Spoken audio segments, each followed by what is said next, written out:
Hello, ladies and gentlemen. Welcome to the first stream of Control, which is the other game in Remedy's shared universe, sharing the same space with Alan Wake. As if there was any question about that, having recently streamed Alan Wake 2. But the first hint that they shared the same universe was in the DLC for Control. There's one that specifically... There's some notes in the DLC that specifically reference the lake. I am your host, Arun Dragon. For those of you who are new to the channel, if you want to support what I do, subscribe, like, comment, and I have a link to a Discord channel down in the description. It's nothing fancy, no bots or anything yet like some people have, like Me6. But there it is. And hello, Garrett. Good to see you. So with that in mind, let's go on ahead and start a new game. I have played this before, so this is not going to be a blind playthrough. On the other hand, that also means that if there's anything that you need explained, you can ask, and if I remember, and if I know the explanation, I'll see what I can do. Hopefully without spoiling anything.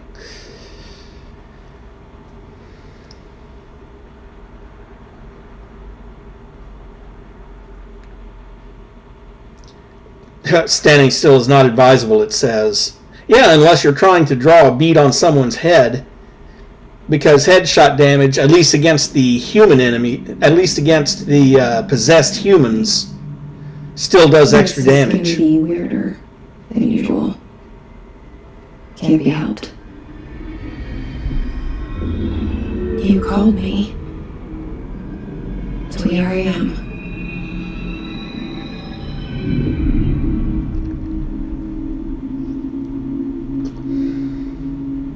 I know I shut you out sometimes. I'm always glad to hear from you. It's just that I get my hopes up. So many times it's led to nothing.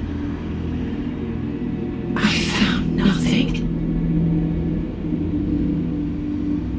It's like we live in a room and there's a poster on the wall. We stare at it and we think that's the whole world. The room and the poster. The picture's something nice. A landscape, a famous person. Like in that movie, what is it called? The prison movie. The room's a cell and the picture is different. For each of us, it can be beautiful or terrible, but we're all transfixed. But it's all a lie, something to distract us from the truth. They're lying to us. We're lying to ourselves. The room's not the world. The world is much bigger and much stranger. There's a hole hidden behind that poster that leads to the real world. We all feel safe in that room. But sometimes something crawls out from behind the poster. And the ones that see it happen freak out and try to forget what they saw. I'm here. Why did you bring me here?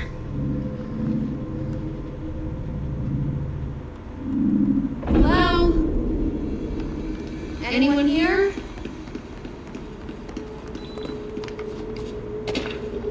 There is a lot of collectibles, and I will be reading them. Reminder, certain objects are not allowed inside the Bureau. Recent incidents have necessitated an issued reminder on prohibited materials.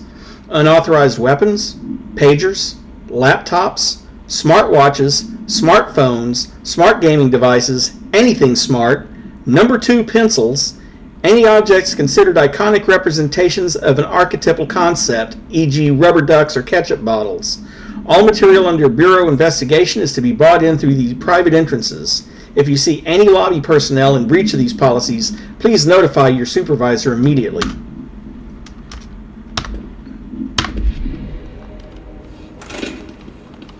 And there's nothing I can do in here yet. Although you do notice internal lockdown in effect, multiple containment breaches detected, HRA protocol activated.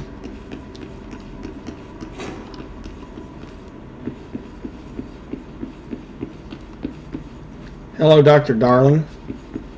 Hello, Ati's shoulder blades.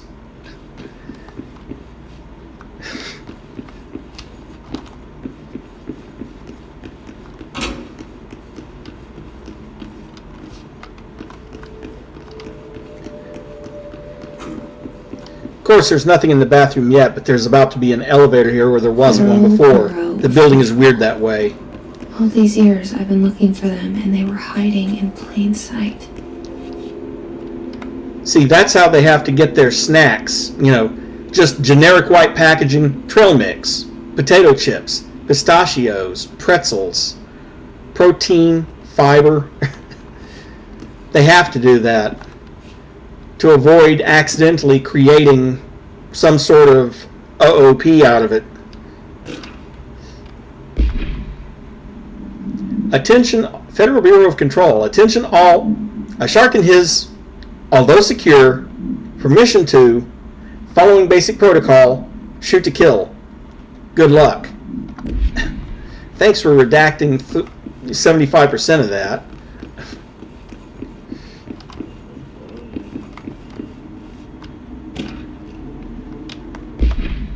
Hello, as you all should know by now, the R4 reports are due by the end of the week. We're still waiting on them from a number of people. If you need an extension, please request Form R4E from your supervisor.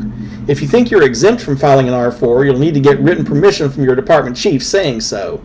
Remember, R4s are mandatory under Section 75.2 of the Employee Manual. If your R4 requires interdepartmental claims, then please contact the appropriate department head, Dr. Darling, Mrs. Marshall, Mr. Salvador, or Mr. Kirkland, as needed. They'll be busy on Thursday in their annual policy review, so please schedule accordingly. Best, your admin team. Hello?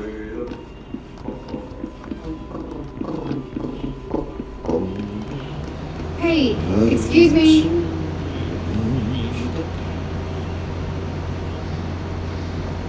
There you are. We're here about the job.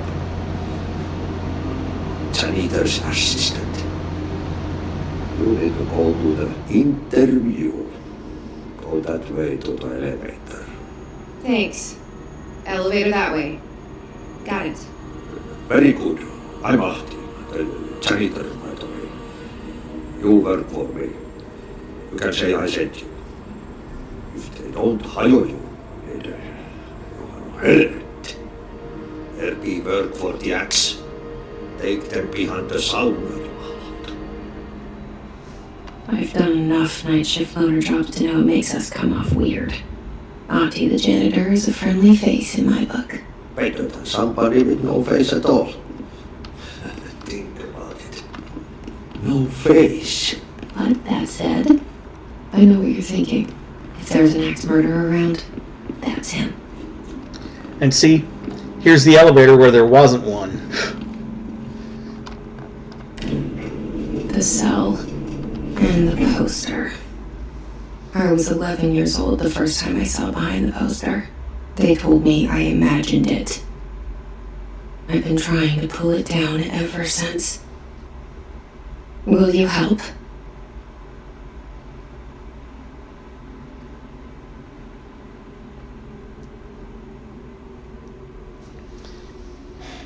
I will note I do have, there's an option in the audio menu to disable all copyrighted music, so I've got that turned on. You'll still hear the music that isn't copyrighted, but anything else like the various radios around the Bureau that are playing music, you won't hear anything from them even though you can turn them on and off.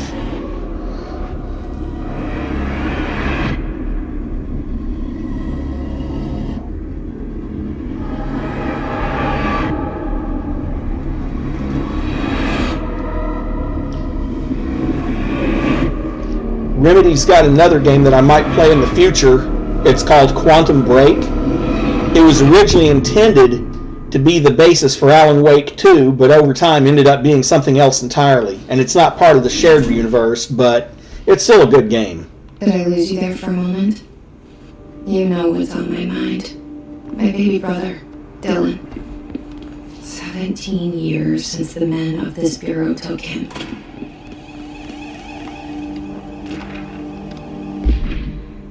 Reminder, Ray drafting any public-facing material. While pinning any notifications of death related to the Willow AWE, remember that's Altered World event, please adhere to the following guidelines. Words to use: in the service of his or her country, regret, proud or pride, will be remembered.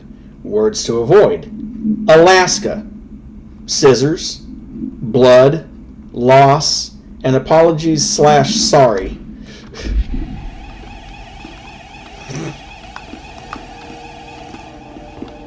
Of course, the elephant in the room is, why is Alaska a word to avoid?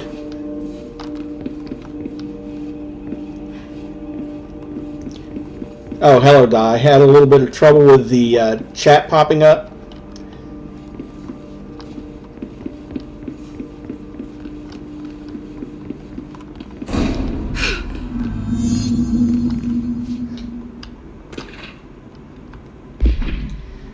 Federal Bureau of Control. Barbara, I am not to be disturbed. Cancel all my appointments for the day. For the rest of the week. I can't trust them, Barbara. Not a single one.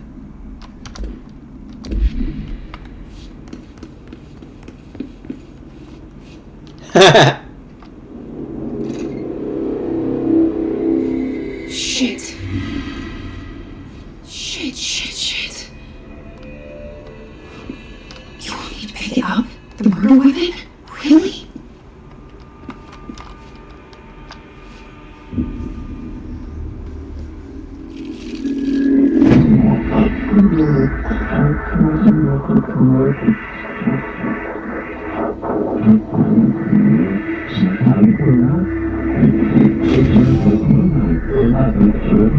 And there goes the poster.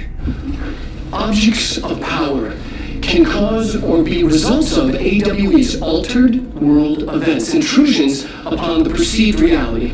Now, the service weapon is, of course, a prime example of an OOP, a very powerful one. Ingrained in the Bureau's DNA, a key component in our prime candidate program. Come out of that Russian roulette winner and you're it.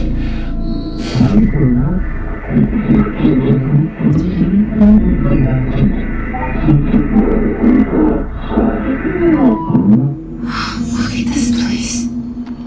Where am I? Welcome to the astral plane. We'll be coming back here several times.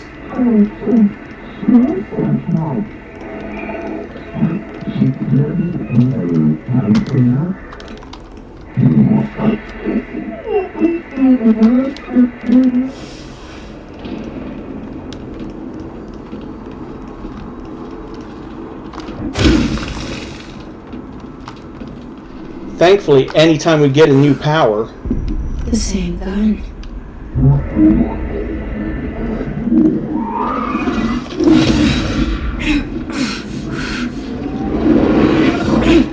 the game is set up in such a way that anytime you get a new power, you end up coming here for one of the board's tests to show you how to use that ability.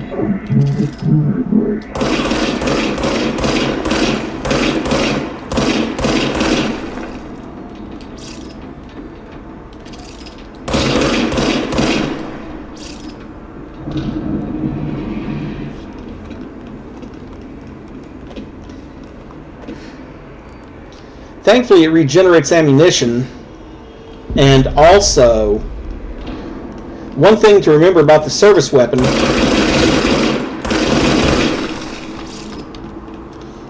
it also has other modes that will unlock later. You know, the game doesn't have a service pistol and a service shotgun and a service submachine gun. The one service weapon does all of that.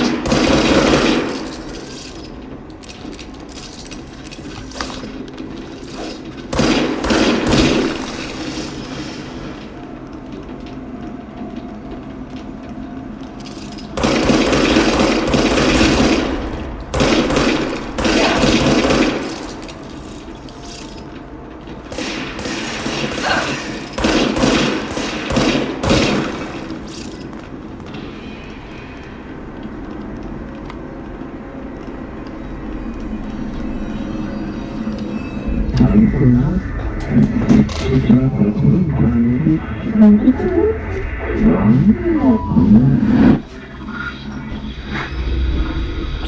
coming.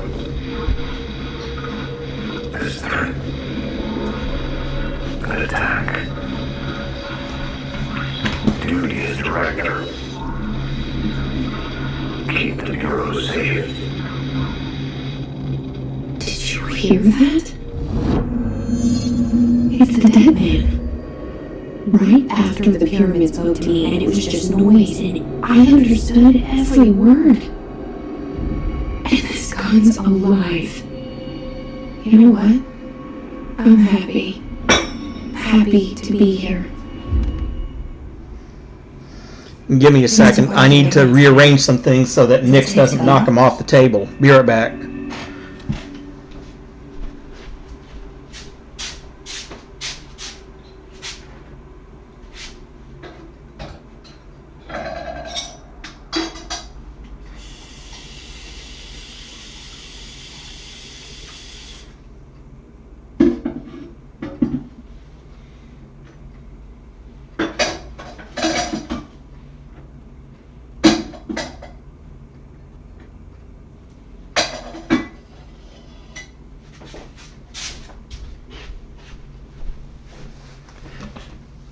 Alright, sorry about that. I just wanted to make sure the cat didn't, like, knock one of my plates off. I only have, like, 3 plates in the entire house. So...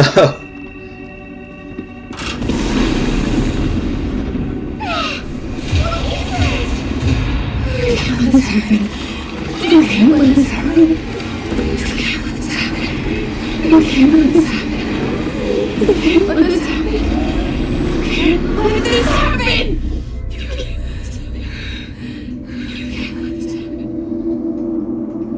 You stopped it. You... Oh, thank you. That was... horror.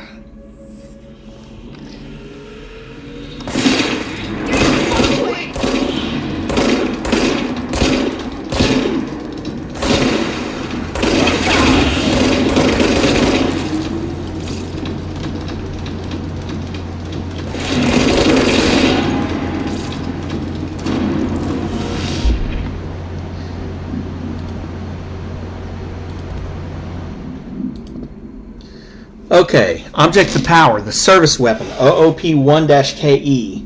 Containment procedure, no unique procedures required. Description, the object's form is variable. When bound, the object allows para-utilitarians to shoot shit. The object must only be bound by individuals seeking the role of director of the board of the Bureau. The object will determine whether the applicant is suitable. If rejected, the applicant is terminated. By which it's literally a game of Russian roulette. If you pick up the weapon and you're not qualified, you shoot yourself. This process is dictated by the board, though their criteria is unknown. This object was discovered inside the oldest house, in the room that is now used as the director's office. The popular hypothesis is that it has had many forms throughout history. Mjolnir, Excalibur, Vara Nostra, all weapons that something of their wielders. If objects of power are the convergence of forces based on the collective subconscious, then this may be the original manifestation of that event. If this is the case, something. See Dr. Darling presentation 11.1 for more details. In some cases I can fill in the blanks, in other cases I can't. And then of course we've got research and records talking about the Hiss Guard. Summary, the Bureau has many internal security personnel. The Hiss was quick to take advantage of this fact.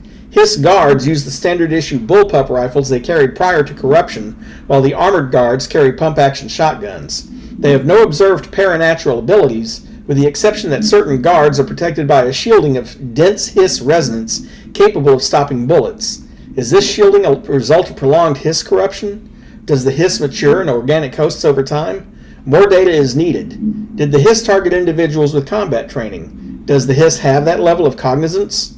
Does it utilize hosts for tasks they are best suited to? Combat-trained hosts are reserved for combat? These are all questions for later, though it is obvious that corrupted individuals retain knowledge on the use of their weapons. Refer to file redacted for full report.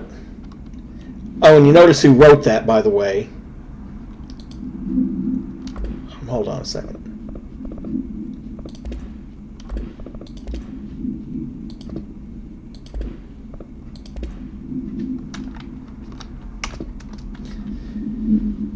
If you look over to the right, compiled by Emily Pope, research specialist, by order of director Jesse Faden. And Jesse Faden is you, so this is so that report comes from her directly.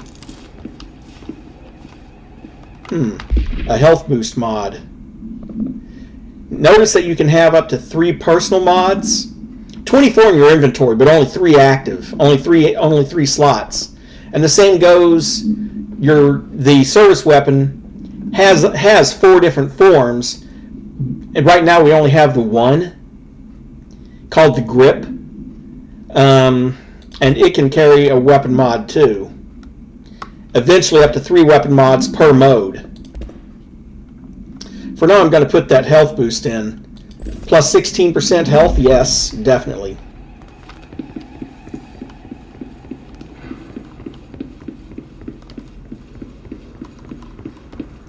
The hotline. Secure line of communication. Guidance. Reach the hotline. Oh, by the way, remember all those pictures of Director Trench that we saw on the wall? Okay. Well, welcome to the pictures of the new director. Now that she's got the service weapon, it just like instantly changes.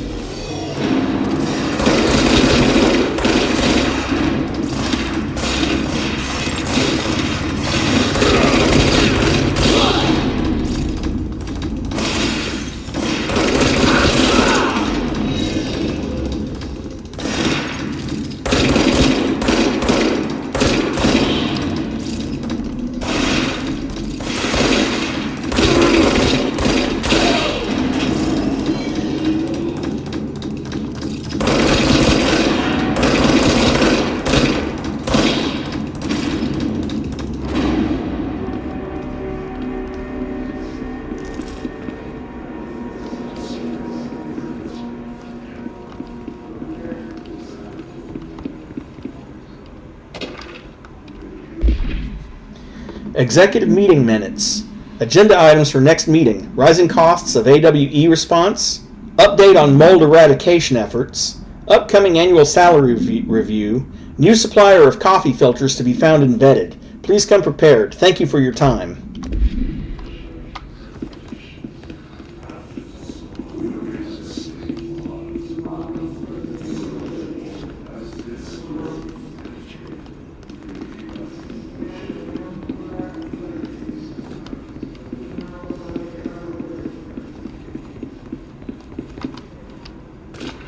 By the way, are the brightness levels fine?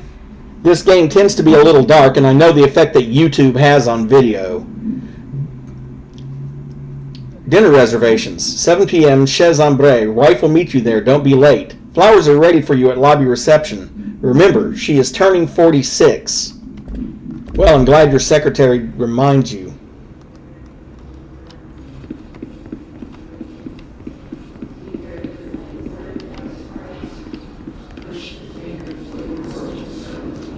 I'll show you what I mean, actually. Let me pause real quick. Options. Display.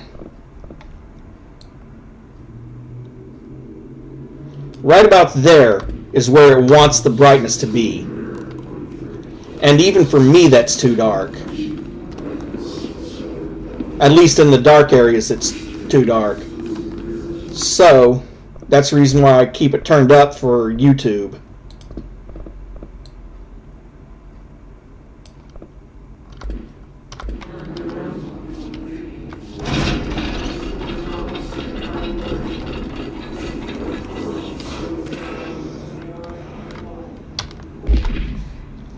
Federal Bureau of Control confidential for Marshall's eyes only. Marshall's their chief of security. Marshall, we checked out the suspected AWE in Duluth. Wasn't anything. Just like the house fire before this and the malfunctioning clothes dryer before that. My team is getting pretty sick of duds. We need to find a better way to sort the fake AWEs from the real things, or you need to rotate these field agents off for a bit. Anyway, we're en route to Sherman Ranch, the next one on the list. Let's hope it's a little livelier there. Sincerely, Special Agent Keenum.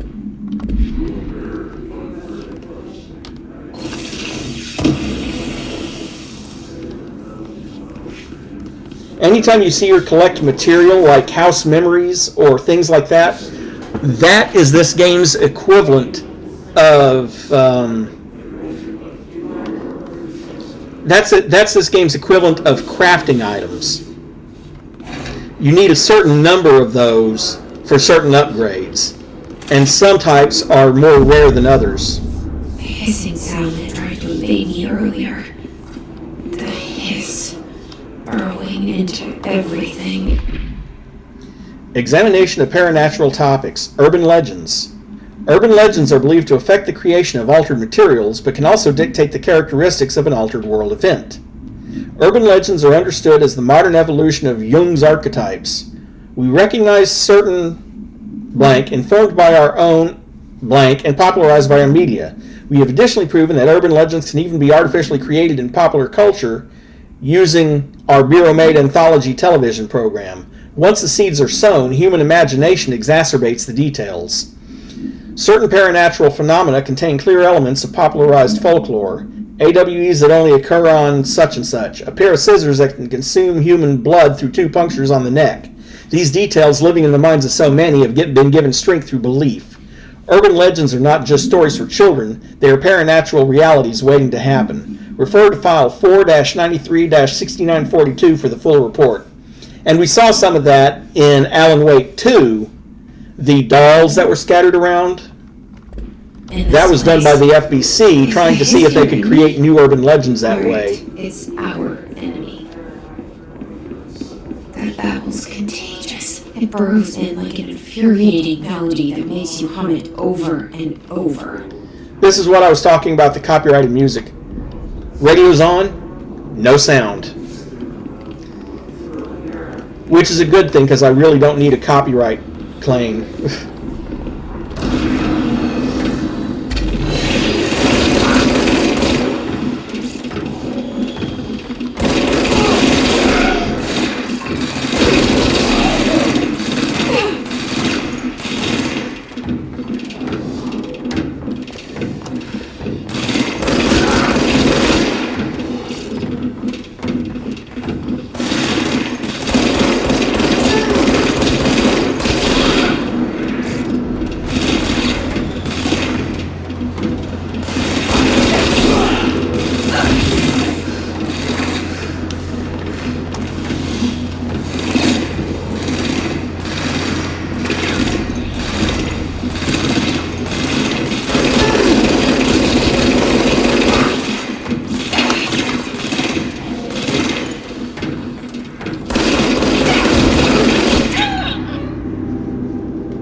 Now, the good thing about that is that even though it puts you back at the last checkpoint, everything you've picked up stays picked up.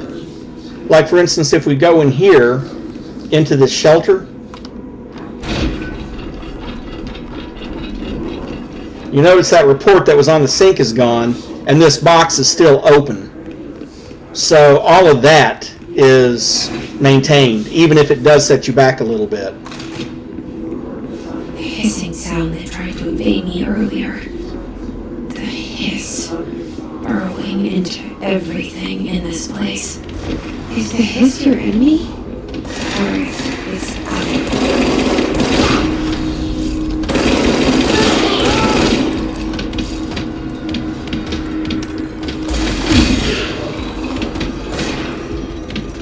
Thankfully, you can still close in and melee them.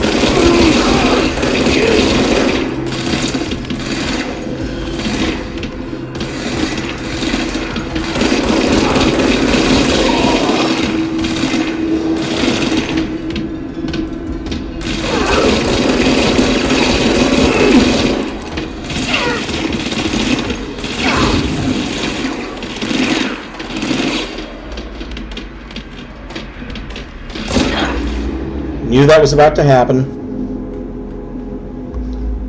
Because you don't regen health unless you have certain upgrades.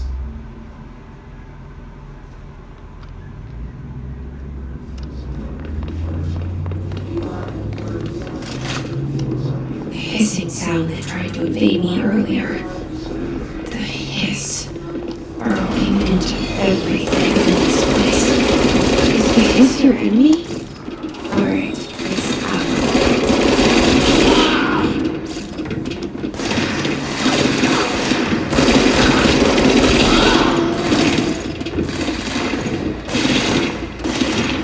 Well, hopefully nothing good.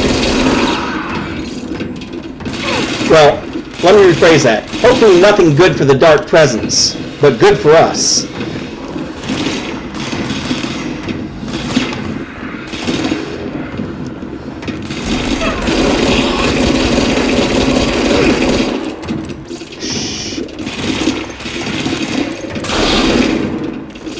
There we go. Must cleanse control points. Then corrupt. Spreading. Cleanse the control point. What does that mean? Help me fix it.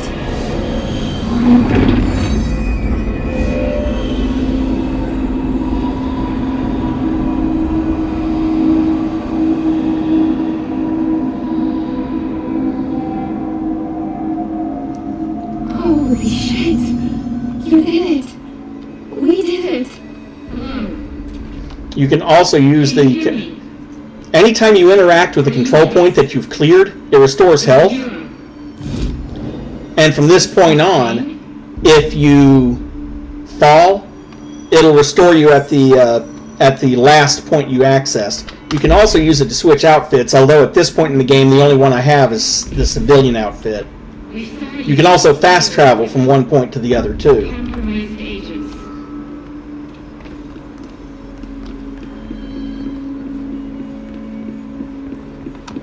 Is it safe to... I can't tell you how happy I am to talk to somebody sane. The feeling's mutual. I'm Pope, Emily Pope, Dr. Darling's assistant.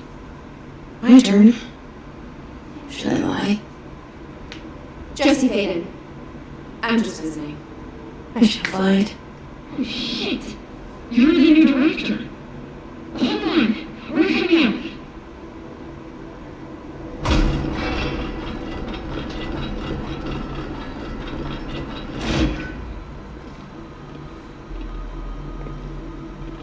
Director Faden.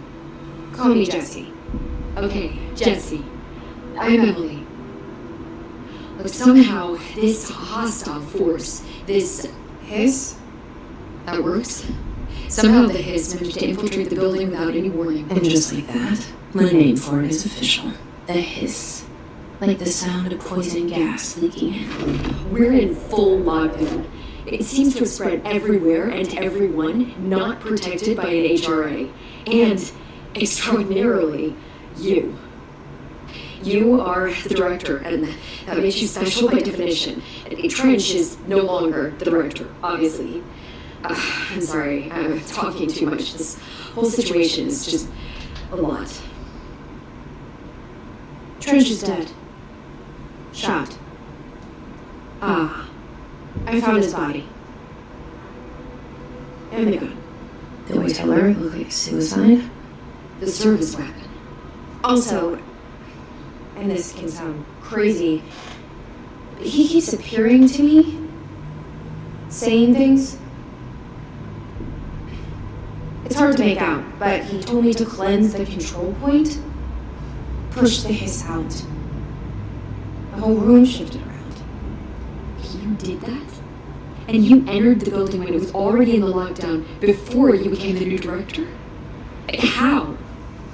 I'm not ready to tell her about you yet. A janitor let me in. I love it. This is fucking unbelievable. I can't even... Look, Jesse, I have a million questions, and you probably have a million more. Like, do you know my brother Dylan? Not yet.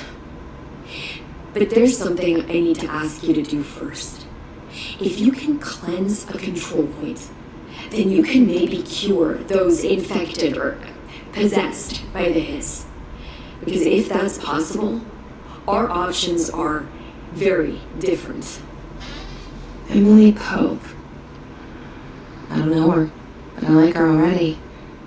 She's the opposite of the faceless agency I've blamed for what happened to me for so long. But I can't trust her yet. Or rather, the Bureau she's a part of. Yes, I can try. I'm speaking for you, of course. We can try it together. Okay, you with me? We did it before. Push the hiss out.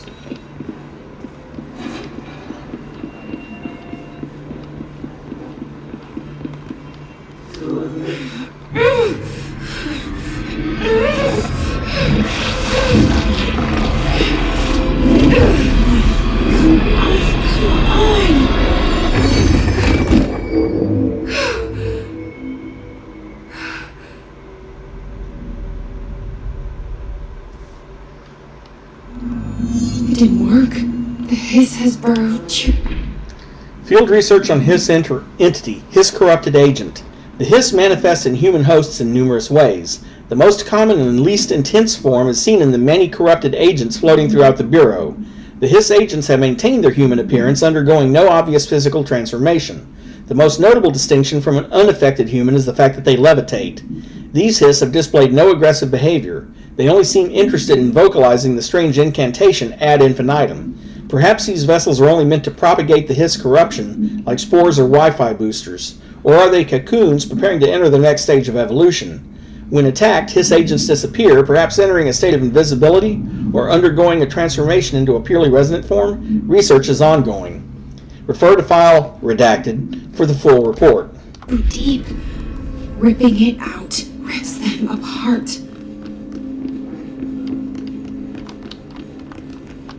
Jesse! I can't cleanse them. I saw. It was worth a shot. Thank you, Director. Jesse. I'm gonna tell her why I'm here. I'll risk it. Listen, the Bureau was involved in an incident in my hometown, Ordinary, 17 years ago. The Bureau came in and covered the whole thing up. I've been looking for this place for a long time. That's enough. Maybe that's too much already. I can't tell her about Dylan and the rest yet. I've seen mentions of an Altered World event case dealing with Ordinary. You were at Ground Zero as a child?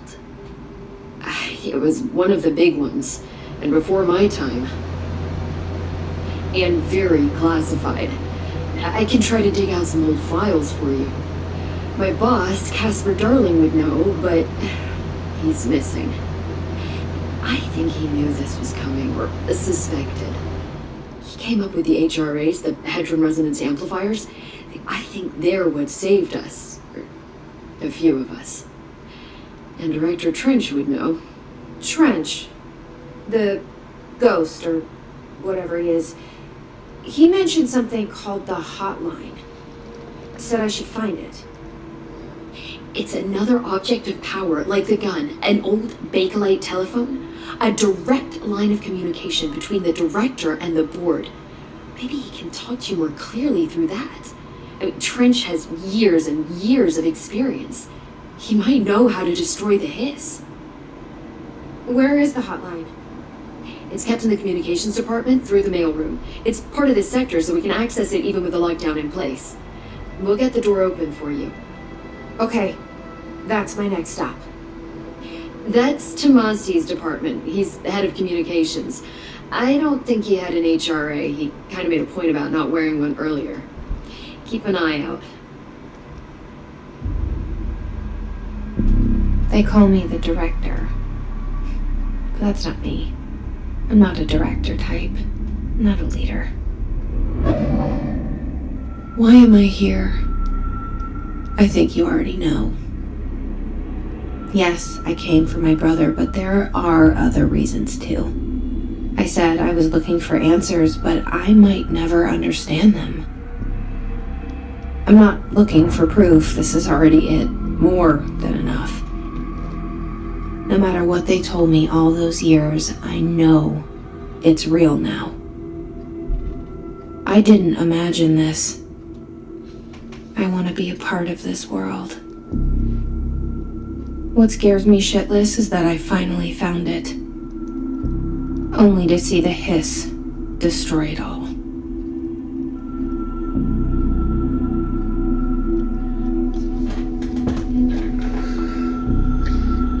You remember, if you watched the Alan Wake 2 playthrough, that the people from the Bureau of Control said that their resources were kind of thin on the ground right now? This event is why. This came before Alan Wake 2. Look, I know this is all new to you, so don't hesitate to ask me anything you want to know. There are no stupid questions. Well, let's go ahead and ask it then. The hotline should be in the communications department. Where did the hiss come from? I'm not sure. You said the hiss was here when you entered. Did you see anything like that outside before you came in? No, just inside. The source is internal then. See, the oldest house is a sprawling complex with openings to other places as well. I don't even know where to start looking. But in the context, it's good news. The lockdown holds. The hiss escaping the building would be the end. Pretty shitty world out there if you ask me, but I wouldn't want the hiss to destroy it. With you on that, Emily. You mentioned the oldest house. What is it? This building, the Bureau headquarters, the oldest house, is a shifting place. You've seen it. It transcends its physical limits. I've been to New York a few times. How didn't I notice this place? It's an attribute of the building. This is a place of power. The oldest house doesn't like attention, so unless you're purposely trying to find it, you don't, which is perfect for us. The work we do here is essential, but unstable. The Bureau prefers not to be noticed. And we need strong walls to make sure nothing gets out. So without you, I never would have found the front door. Okay. This Trench guy. I keep hearing him in my head. Is he a ghost? Haunting me? I doubt we're talking about a ghost in the traditional sense, but an echo maybe. See, if he was killed by the service weapon, your gun, maybe it's his final thoughts recorded by the bullet in his brain, like a deep space probe sending back data. But that's just a hypothesis on my part. I'd need the gun to research it. But you better hold on to that given the circumstances. I think I will. Yeah. Can you tell me what an object of power is exactly? This is all, well, new to me. Don't worry, I love going over the basics. So objects of power are mundane objects that house paranatural energies and have developed a link to the astral plane and can thus be controlled, which is what differentiates them from altered items, which are still housings of paranatural forces, but are more volatile and cannot be bound in the para-utilitarian sense. Got it? Did she memorize this? Got it. Thanks. Why do I have the feeling she didn't quite get it? So HRA stop you from becoming Hiss? It seems that way. I mean, I hadn't even heard of an HRA until a few weeks ago when Dr. Darling started handing them out. Well, I began analyzing mine as soon as I got it. And each one, it seems to emit a powerful short-range frequency way beyond anything I've ever seen. Doesn't the timing seem suspicious? I thought that too. Dr. Darling usually likes to unveil his latest breakthrough in big presentations. With these, he just passed them out. Yeah, his behavior makes me wonder what exactly he knew. Thanks, Emily. I'm sure I'll have more questions soon. Just let me know. Okay, let's push on then, now that she's answered those questions for us.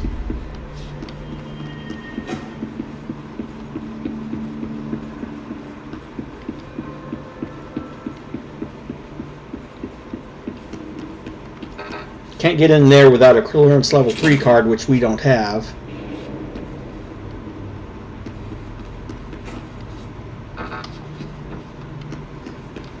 That jukebox is one of the objects of power, by the way. Can't bond to it yet. Or can't bond it to you yet.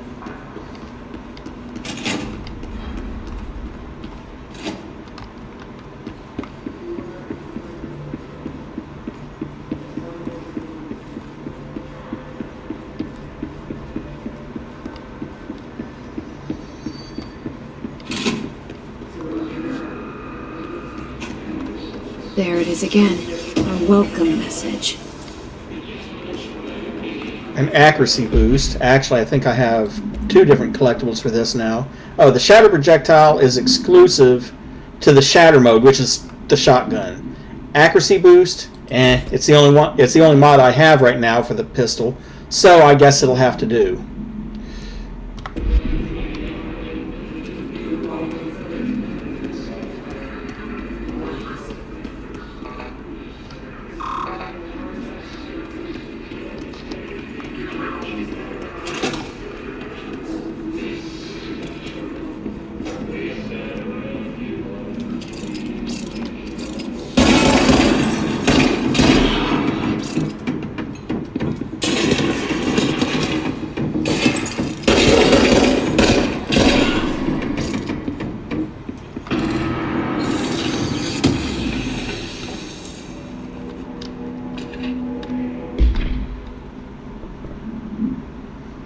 Week 83 report, travel costs. Summary. Visited the following Nevada accommodations: Desert Sun Inn, Big Sky Motel, Starlight Motel, In-N-Out, Aztec Court, Sleepy Bear Motel, Silver Spurs Ranch, El Gato Blanco Inn, A-Plus Lodge. Expenditures. Accommodation, $831.29. Meals, $714.84. Gasoline, $295.12. Minibar, $313.61. I do wonder if a motel called the Ocean View is going to be found in a landlocked state, but hey, I guess I'm not paid to think, right? And for the record, I again request that you give us the budget to get 2 rooms each night. Agent Rowley and myself are very tired of sleeping in the same room. Why do I get the feeling Agent Rowley snores or something? See you on the road, Agent L. Hines. The boys in research said performing rituals may help identify any places of power. Drinking those little whiskeys is my ritual.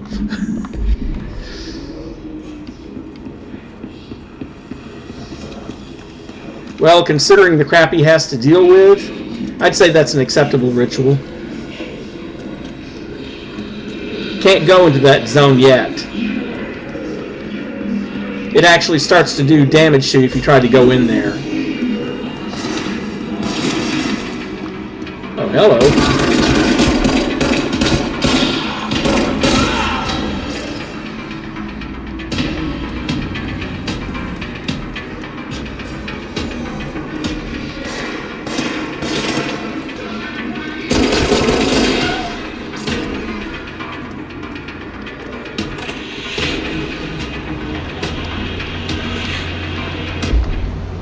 Please be aware, due to recent fluctuations in the nearest control point, this area's stability has been downgraded to yellow. Reference chart: green, stable; yellow, low possibility of unanticipated building shifts; orange, high likelihood of unanticipated building shifts; red, frequent unanticipated building shifts.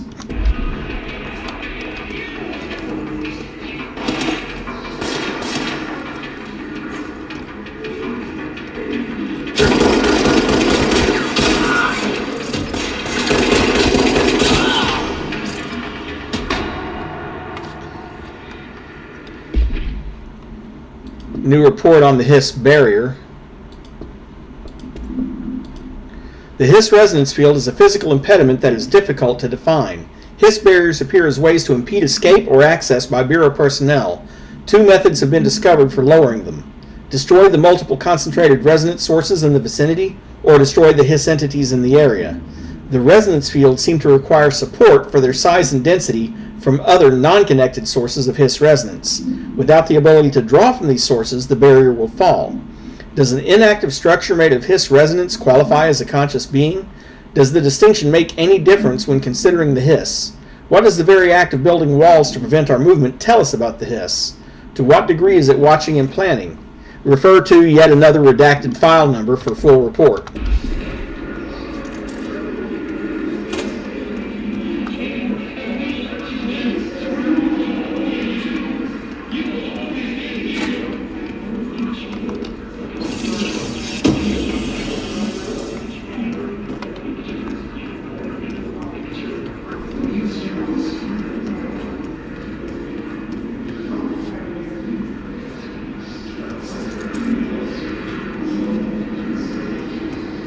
Okay, dead letters is over that way. I don't see any collectibles out that way.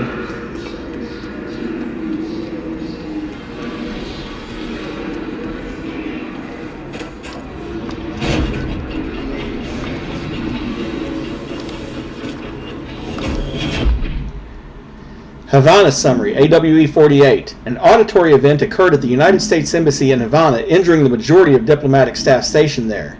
Deaths were reported and the outgoing information has been managed. Event response. Bureau agents arrived at the embassy on the same day as the event was reported through federal channels, but were too late to witness the AWE, which is reported to have been redacted. Staff experienced sudden intense vibrations and noise, accompanied by an intense pressure in the ears. This is based on something that actually did happen, by the way, which was, minus the deaths. But people were reporting headaches and stuff, and they think it may have been some sort of attempt to spy on embassy staff. This lasted for X minutes. No visual phenomena was witnessed. The scene was cordoned off and the embassy staff were transported to the continental U.S. After Formula I-9 was recited in the vicinity, a single cowboy boot began to vibrate, identifying it as an altered item. The item was contained and brought to the Bureau for an examination. See case file AI-85 for details. Can't go in there. You saw all that stuff that was in there? That's the mold that they were talking about in those other reports.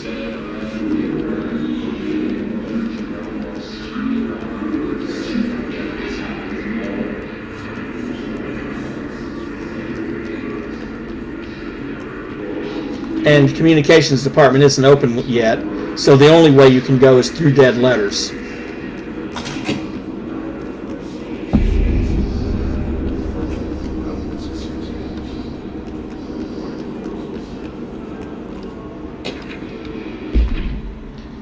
Dead letters, machine god. I had a dream and I built the thing I saw in my dream. A machine that will contain God, but not the God you know or the ones anyone knows. A new God. This machine will be his body, his heart, and his mind. I made it just like the dream showed me. I used the motor from the refrigerator and the coils from my toaster and the fans, plus the timing belt for my car's engine, and the wheels for my son's skateboard. God can't move yet, but the dream said he would learn how on his own. This is just a beginner's body, like a baby's, but a machine instead. God only needs a place to start. If you want to interview me, please contact me at the address on the envelope. My phone does not work anymore. I had to use the dialing plate on God.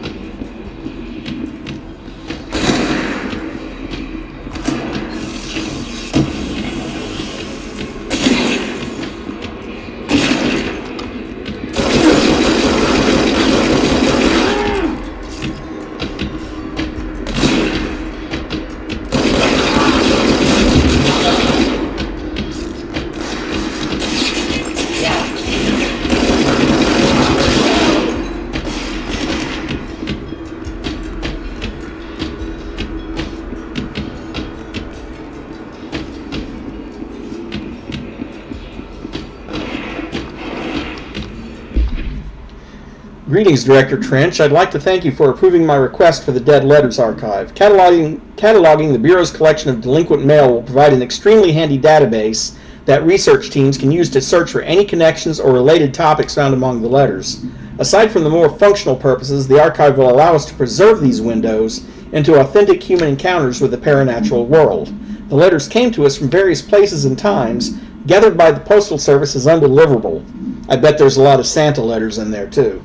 The Bureau is the perfect home for them. I realize not all letters contain accounts of genuine paranatural events, but even the erroneous ones allow us insight into how the unknown is perceived by real people.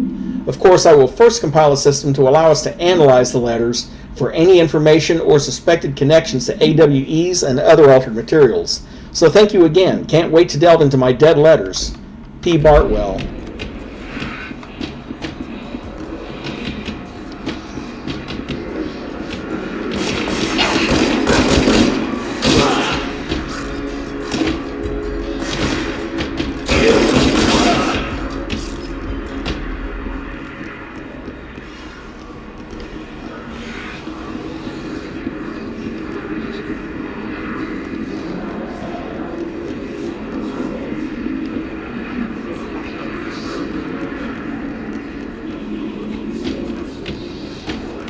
And here comes some more of them.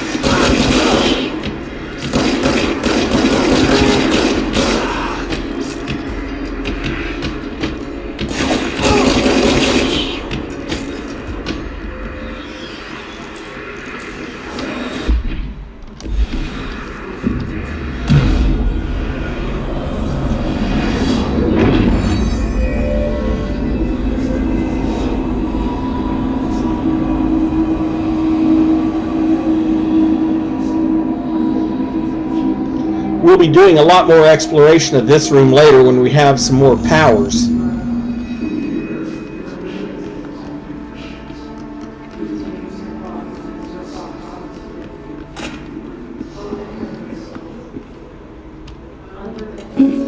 Oh no, one of these. Just look at it. 8 inches wide and capable of storing a whopping 80 kilobytes. Stolen by our friends at the CIA, the disk held the launch codes to Soviet nukes. This is not the disk, of course, but one exactly like it. A perfect fusion of concepts vibrating in the Cold War era collective unconscious. A receptacle. It is a receptacle for dangerous energies to hone in on. And they did. We don't have the details, but when things started flying around the disk, it was transferred to us. It's an object of power. OOP. Oops. Oh, and it can launch things telekinetically through the air. To date, we've launched maybe 3 dozen pencils. And once, we even launched a cup. Ooh.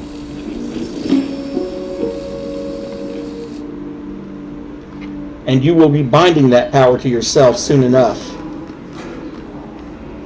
Communications are on the right track.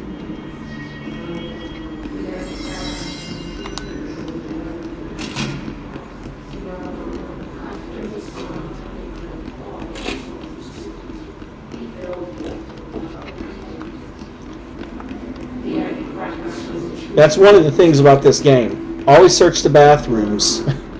You never know. And be careful in pneumatics. Obviously can't go that way. That's one heck of a wall.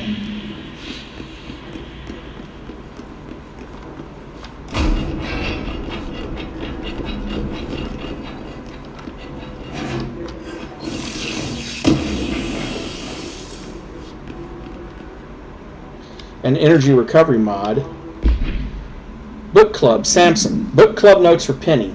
So I don't usually read a lot of sci-fi, but as far as space operas go, this was alright. The title, Unless You, could refer to a bunch of things in the book, I guess, but I thought it was a little vague and stupid.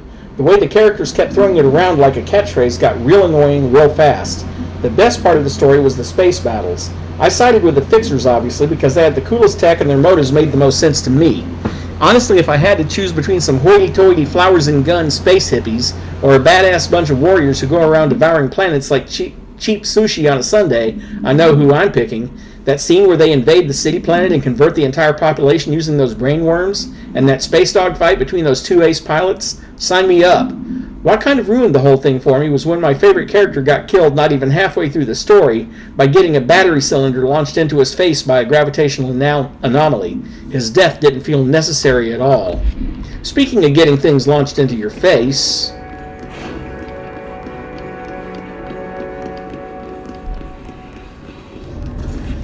Object of power. Such a case of latched onto it. We need to cleanse it.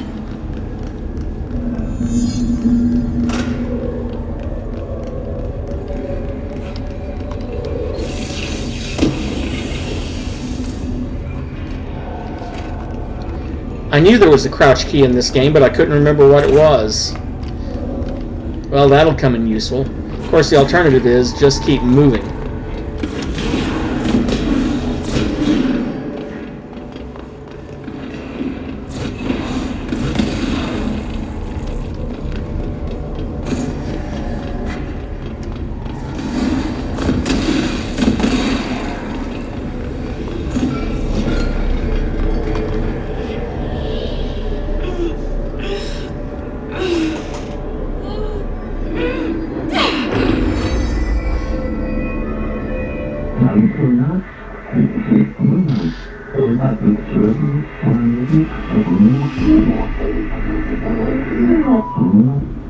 It's harder to hear you when I'm here.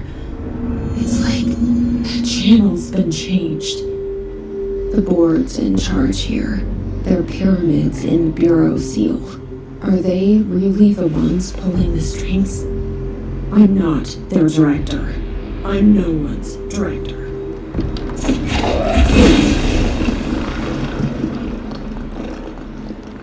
Of course, Jesse, being special, can telekinetically move a lot more.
There you are.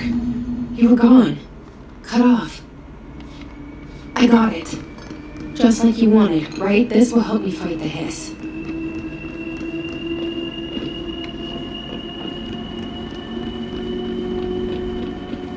And now everything we can pick up and throw will be marked for us. Works remarkably well against those guys.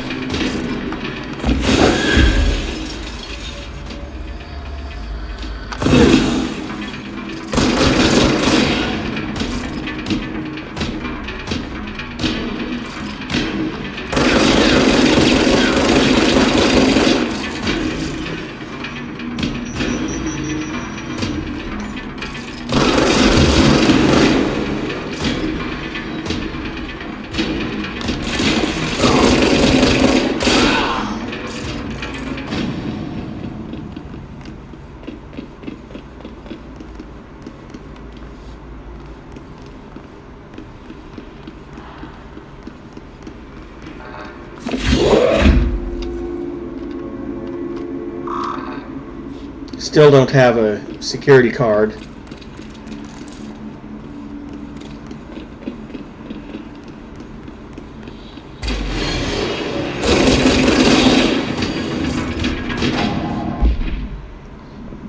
His demolition expert. The Bureau only allows certain highly trained individuals to handle volatile materials and weaponry. Our demolition experts are instructed in the use of explosives in dimensions with distinct physical laws, making them important assets for engineering work as well as combat situations. Hiss demolition experts are the only observed Hiss variations to wield the specially built rocket-propelled grenade that is designed to identify and track, I'm going to assume the next word is astral, entities once fired, making them a threat whose termination should be prioritized in combat scenarios. I find it remarkable that the Hiss restrict usage of this weapon to the Bureau personnel who train specifically for its use. What does this tell us about its behavior? Can it not pass along new information to corrupted entities? Still too many unknowns. Refer to yet another redacted file for the full report.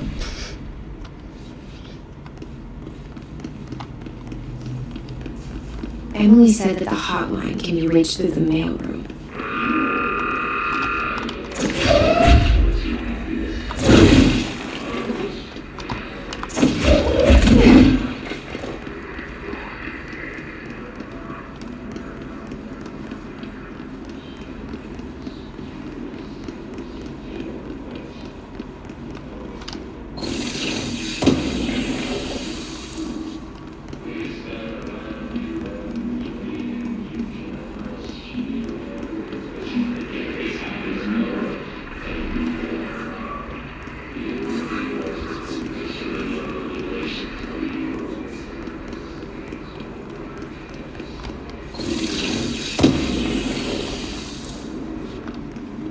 A new personal mod to increase the efficiency of my launch power that I now have. That's another thing. You usually, almost always, when you receive a mod, you receive a mod for something you already have, not for something you don't have. Which is nice, because there's nothing I hate more than carrying around a bunch of totally useless mods.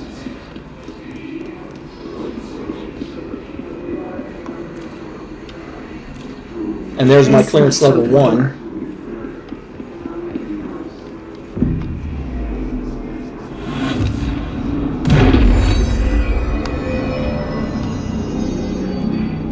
And this area is now cleansed.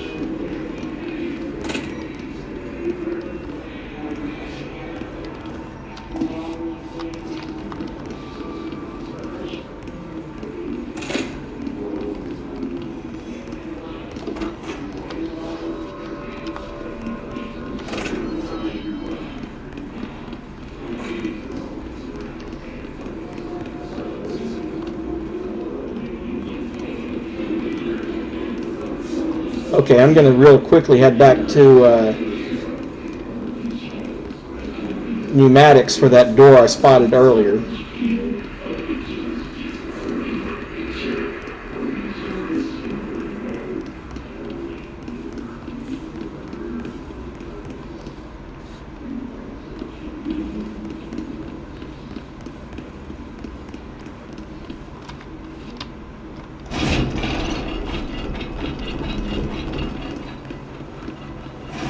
Okay, I've already opened that, so no point in staying here. There will be some backtracking in the game. Just a fair notice.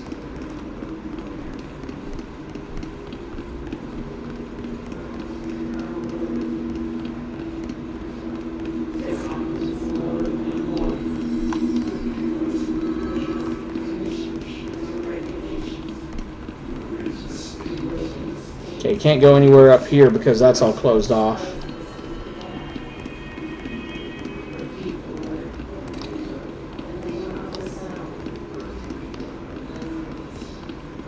I know there was a level 1 door around here somewhere. Was it in pneumatics?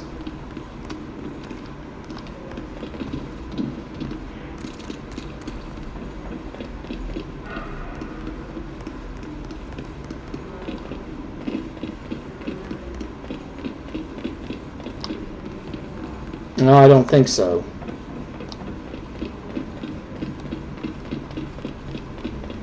In fact, I'm 99% sure it wasn't in pneumatics. Well, I'll figure it out eventually.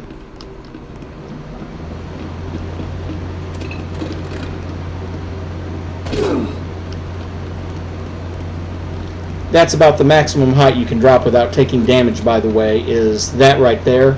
Although later you get the ability to levitate yourself, too.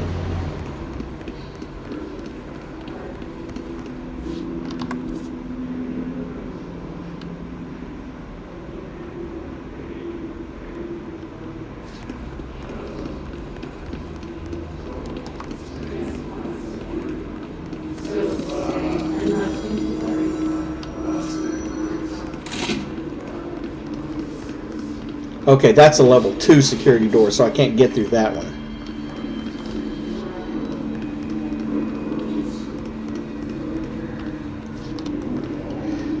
Oh, something you'll notice. He'll be back later. You can't get rid of him forever.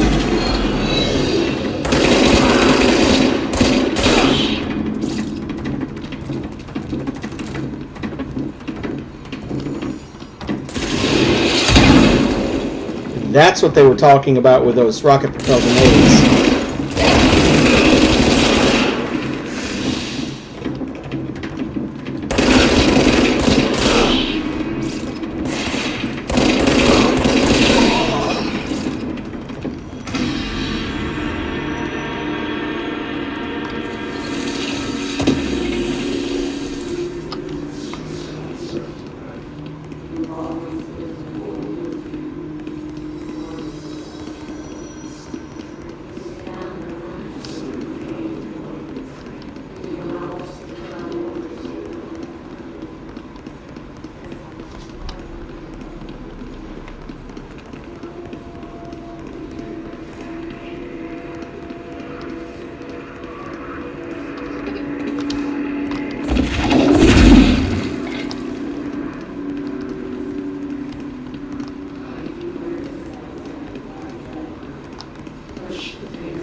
However, there is a level 1 door over there.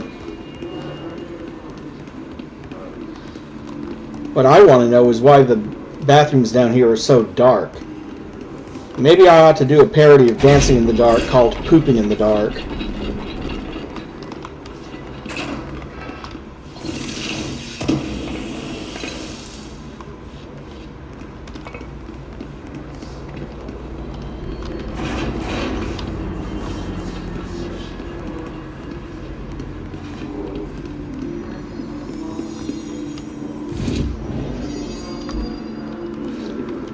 Go ahead and get a full heal before I head on any further into this.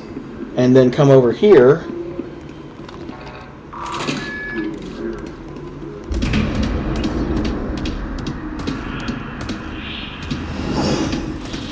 Tomasi. Great.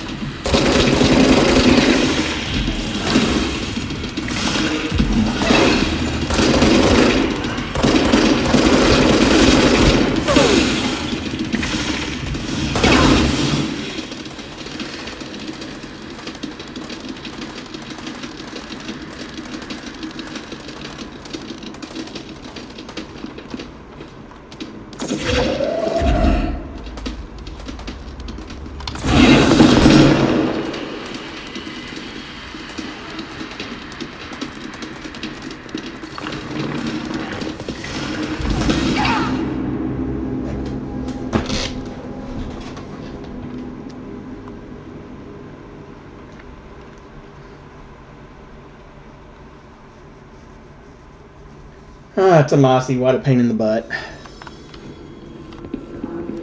And he's far from the worst enemy that you face in this game.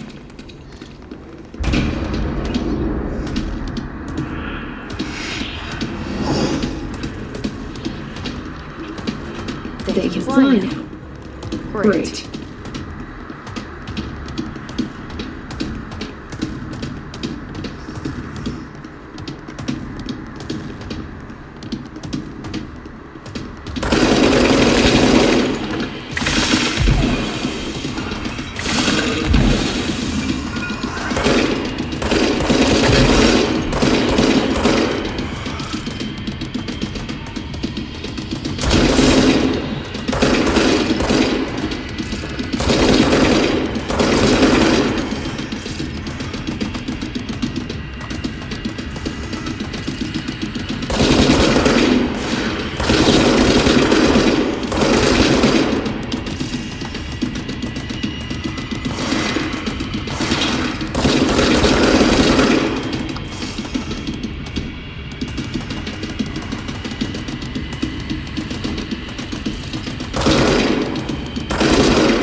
Turns out there's actually places where you can hide that basically lock them into a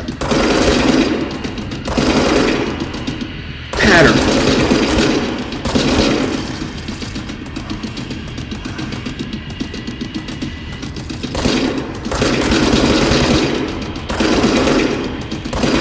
And there are additional enemies in the area, but their pathfinding isn't good enough to get you up here.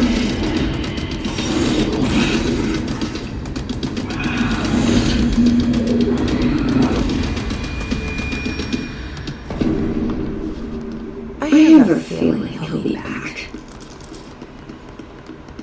Let's stay focused. The hotline should be past the mailroom.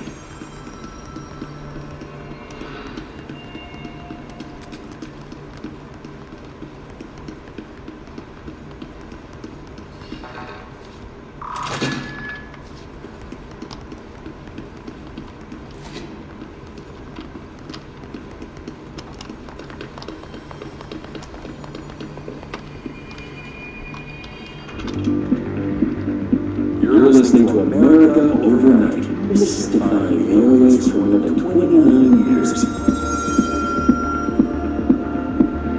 Thank you for staying with us. Ghosts. We've had many callers over the years tell us of hauntings, voices, and other phantasmagorical phenomena. Today, friend of the show, Dr. Quincy Reagan tells his story. Quincy, thanks. This is something I've experienced recently while staying at the Chili Pines Motel in Macon for last year's SuspicionCon. I was in room 47. The night manager, an avid listener of the program, insisted I take this particular room. Now, the manager explained that years back, the body of a man was discovered under the bed, inside that water that motel beds tend to have. And the body had been there a week, he said. Guests had stayed there, sleeping with the corpse for long. They only found the body when housekeepers complained about the smell. Hauntings have been reported in room 47 ever since. I happily took the room. I fell asleep pretty quick, checking under the bed first, of course. No ghosts visited me, no chili spots or flickering lights. But when I woke up, I found myself under the bed. It was dark and stiflingly hot. Luckily, I was able to push the mattress off and crawl out before I suffocated. The night manager was kind enough to find me another room. There you have it, listeners. What we call ghosts take many forms. Quincy was brave enough to tell his story, and I encourage you to keep calling and writing whenever you encounter something strange, something you can't explain. Maybe you're seeing colors that we have no name for. Maybe your toaster is possessed. Remember, dear listeners, when no one else believes you, we do. America Overnight, we'll be right back. I don't know about seeing colors that you have no names for, but there was this one incident way back when I was 10 years old when I had to have a tonsillectomy and they started giving me the anesthesia. And I distinctly remember telling the nurse, "Whoo, I can hear magenta." That's one heck of a Doppler shift. Lockdown distinctions. Pay attention, Alberto. This is the last time I'm explaining this. Internal lockdowns are manually triggered events that lock one or all of the sectors by restricting the use of the sector elevator, effectively locking staff in their sector until the emergency is handled. They can only be lifted via the directorial override and maintenance once the director is satisfied the situation is under control. External lockdowns are a bigger deal. Nothing in or out of the whole building. It's only triggered by a code red containment breach based on some complicated system that security and research slapped together. It can only be lifted once the threat has been neutralized and a high clearance individual gives the system the all clear. This process is not the same as the directorial override, so stop saying so in documentation. I know it's confusing. I've told Darling 100 times to change it, but they're adamant it stays the way it is. Honestly, I don't think they even know how to change it at this point. Let's just make sure our staff understand how this mess all works, okay?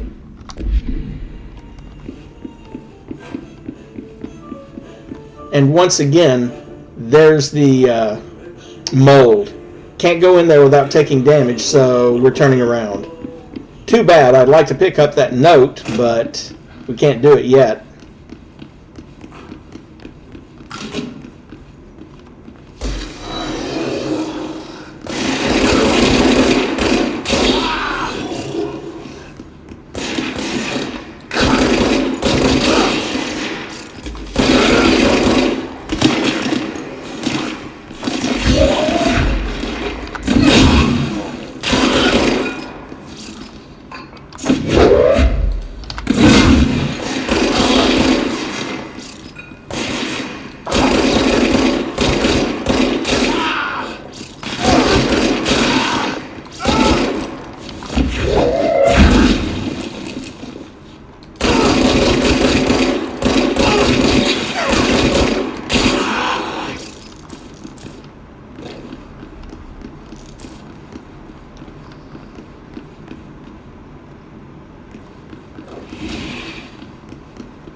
Also, as far as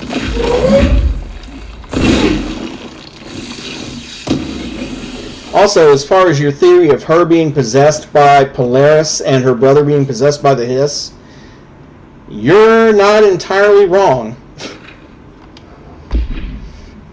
Data breach. Last month, our on-site server experienced an intrusion by unauthorized users. After a thorough investigation, it was confirmed that the users only accessed a video file which contained portions of various Dr. Darling presentations. Investigators were able to track the users through their IP addresses. The following are the confirmed identities of these users: Patrick Strugens, Rubens Noguera, Arto Kolimaki, Christopher Mills Bowling, and Jaakko Saarinen. These individuals are in breach of Bureau Code 91 and have been placed under surveillance by our external investigation team. Further action is pending. Oh, and we got a new Hiss agent. Hiss elevated agent display abilities similar to telekinetic competencies observed in Bureau para-utilitarians. Some prefer to charge their targets while others launch objects at them. Telekinetic attacks have been ineffective against the Hiss elevated due to their own talent in the area.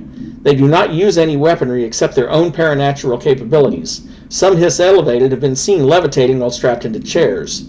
This is likely the result of individuals being corrupted while undergoing cognitive recording in parapsychology. How are they able to use paranatural abilities? Is it possible that these individuals were bound to objects of power prior to corruption? It's also worth considering that the Hiss resonance can identify and express latent paranatural ability in the individuals it corrupts. And we'll be back to this room later. I think if I remember correctly, there's a collectible in this room, but you need another power to get up to it.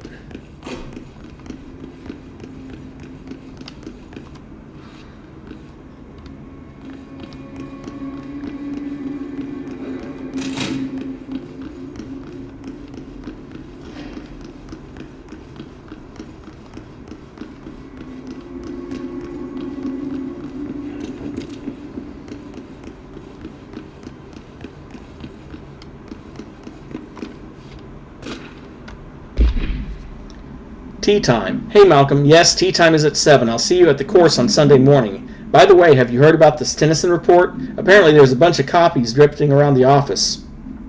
Trench is looking to get his hands on any information about who wrote it. You wouldn't happen to have heard anything about that, would you? See you Sunday, Jim. Looks like they've got a friendly golf session set up. Well, okay, to be fair, I'm not sure how friendly it'd be, but you know.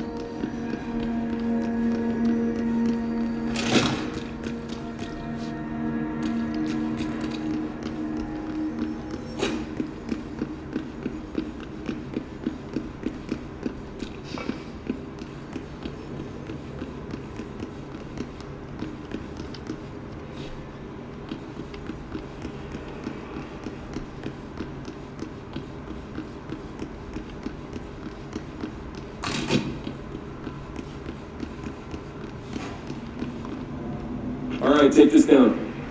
The situation in Cuba has been evaluated by the relevant authorities. The mysterious illness affecting the staff at the U.S. Embassy in Havana was caused by sonic weaponry in the hands of a foreign power.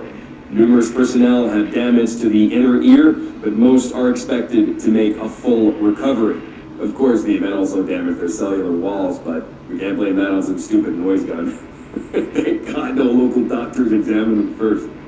Honestly, what are the odds that an alternate item would show up inside a U.S. embassy? Talk about good luck, huh? So much easier. Hey, are you still recording this? Alberto Tomasi, head of comms.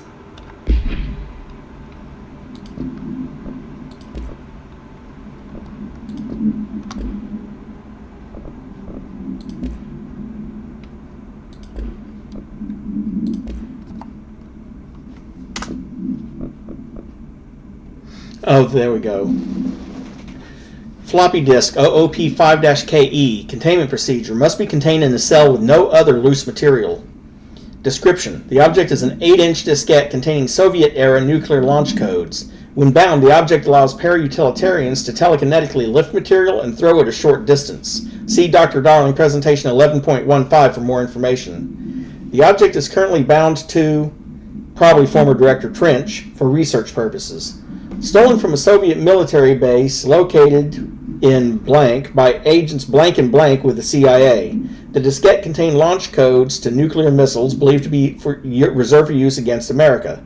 After being returned to America, the diskette began throwing computational hardware at members of the decoding team.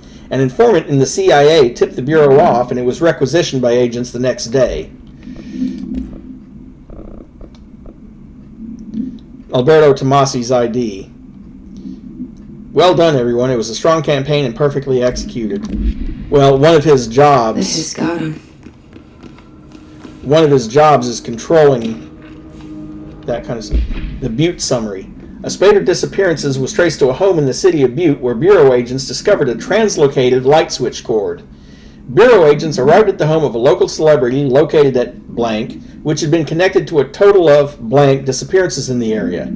Agents found no one inside. While searching a closet, an agent pulled the light switch cord and disappeared from view. Another agent was selected to pull the cord in order to replicate the event. He disappeared as well. Both agents were discovered at the oldest house blank days later, found in a sealed room by rangers exploring a new area of the house. The light switch cord in the Butte home's closet disappeared during this incident.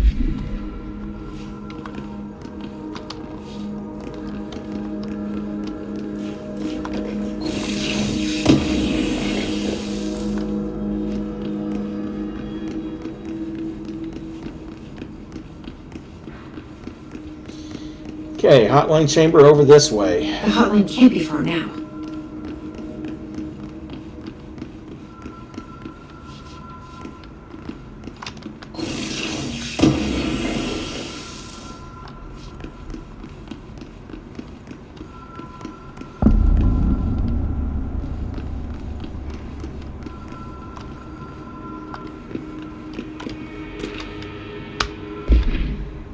Hotline security log. All visitors must check in. Well, it's obvious who's been here. Director Trench, the custodian, Director Trench, the custodian, Director Trench, Director Trench, and so on.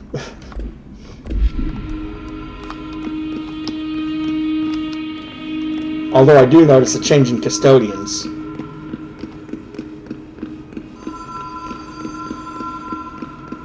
The Ocean View Motel and Casino.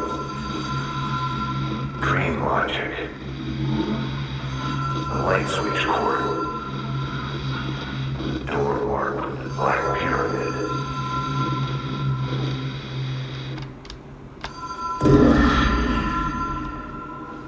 Twice. 3 times. Have we been here before? No. I've stayed at a lot of roadside motels across the country, on the road, on the run, under the radar. This feels like all of them, like something recognized from a dream. And you notice all the doors are currently shut, but let's ring the bell. Hello? Anyone here? Not in this room. Nothing except a radio. Let's ring it again. Now this room is open. And again, nothing in here. Radio, coffee pot, phone, TV, typical motel stuff. Ring it again. And the door at the end of the hall opens. And there's keys on the table. Key has a black pyramid on it. And guess which door that opens?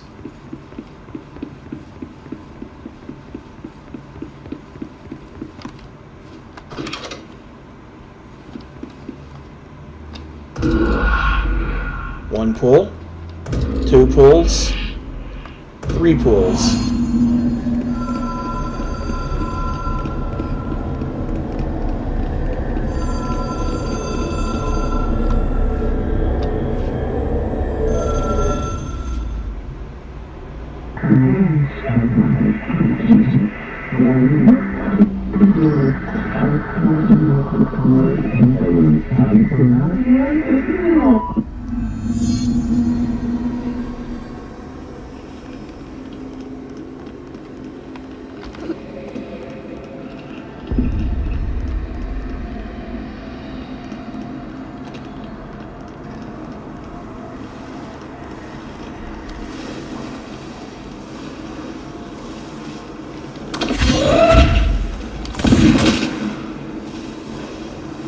And you can't destroy that thing, you just have to kind of...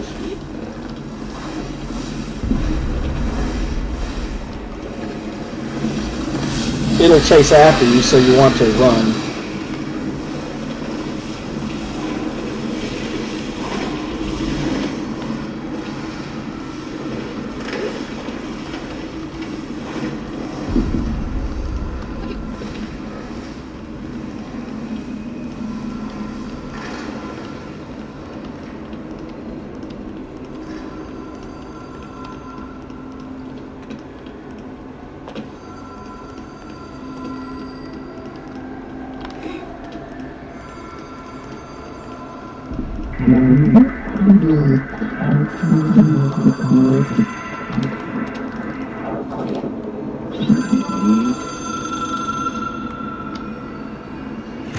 It is a phone.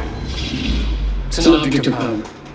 It doesn't connect to any typical network. A direct line to the astral plane and the board. And my hypothesis is, under the right conditions, to other planes of existence as well.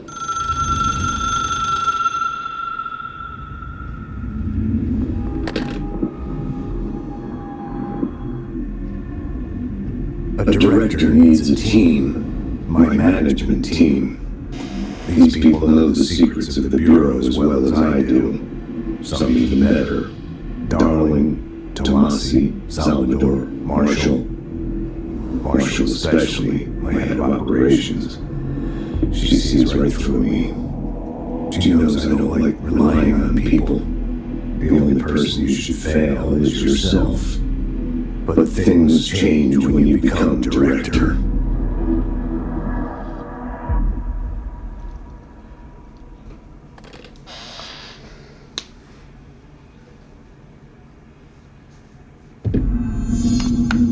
I have it.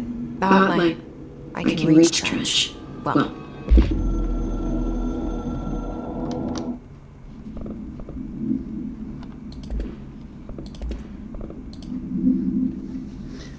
Hotline OOP3-UE. Containment procedure. Object should be inaccessible for anyone other than the director. Object is a 1960s era red Bakelite telephone. The rotary dial has been replaced with a black knob of unknown purpose. The phone weighs blank. The object allows the director to communicate with the board. If used by anyone other than the director, the object will cause lethal, obviously hemorrhaging. See Dr. Darling presentation 11.6 for more information. The object is currently bound to Director Trench. The object spontaneously manifested in the director's office, placed on the desk. Director Northmore was the first known Bureau agent to use it. A battery of tests were run on the object, but its origin remains unknown.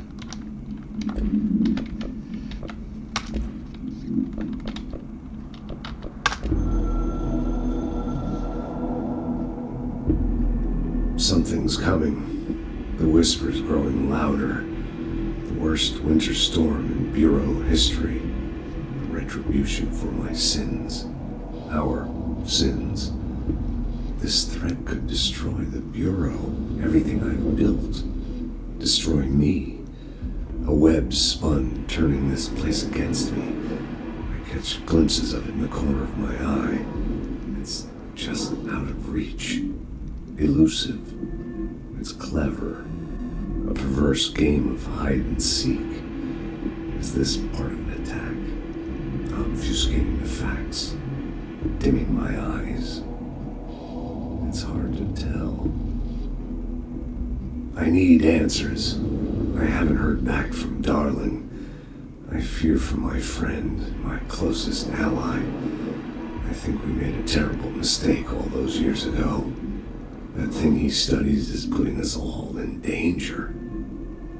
It's my duty as director to keep the Bureau safe. It'll be difficult. What's done can't be undone. There's no easy fix.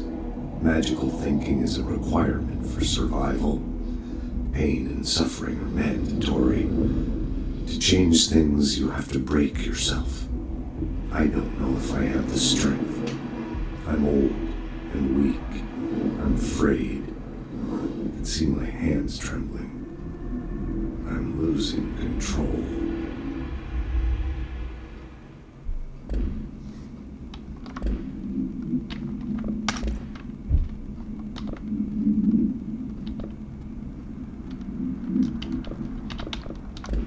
Listen to him. He feels more like an echo with important info. I need to get back to Emily. People react strongly when I tell them about you. Is it too soon to tell Emily? She might be able to help.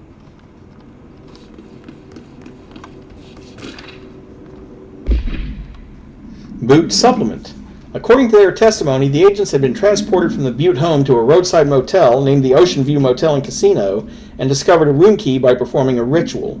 The key, see file MOT-01. The key opened a door marked with an inverted black pyramid, which they only learned after a lengthy period of trial and error. After pulling another motel cord found inside this room, they were transported to the oldest house. The disappearances of the home's owner and the other locals of Butte have been attributed to the light switch cord. The Ocean View Motel is now known to have many doors and pathways. Since the occurrence, identical light switch cords to the one found in the Butte home have begun appearing throughout the oldest house. At the time of writing, blank light cords have been found in the oldest house, located in the blank and blank sectors. These all access the Ocean View Motel, though how exactly this link operates is unknown, but initial hypotheses center on the Butte AWE as a blank. I'm going to assume some sort of nexus point. See Dr. Darling presentation 24.3 for more details.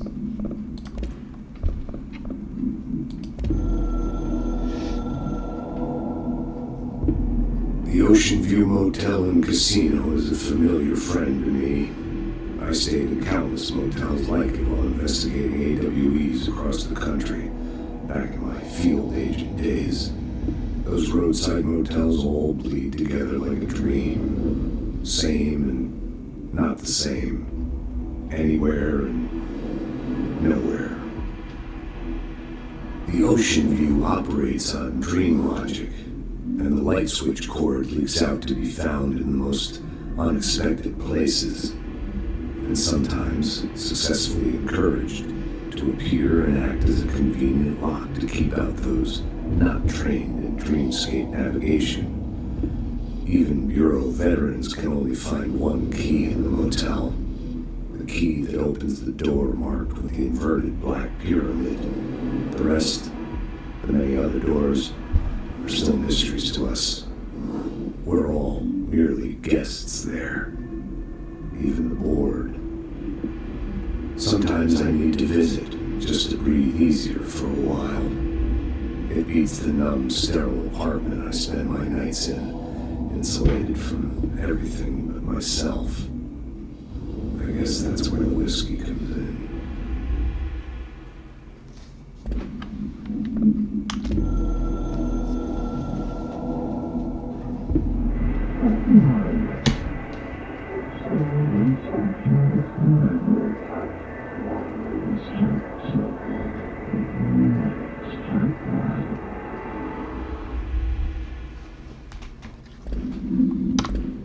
Okay, that's all the collectibles up to this point.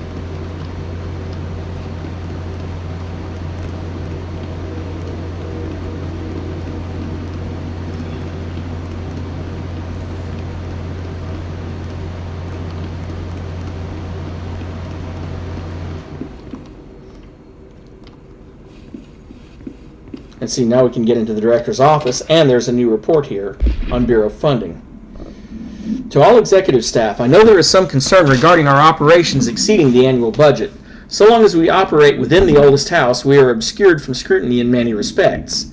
If our budget demands are not exorbitant to the point of drawing attention, they'll be granted by the U.S. Treasury without question. The FBC is just another line in another spreadsheet that some lowly accountant won't even notice. Their eyes will skip over us as if we weren't even there. The nature of the oldest house allows us certain freedoms in how we operate. Our being here is no accident. Regards, Zachariah Trench, Director of the FBC.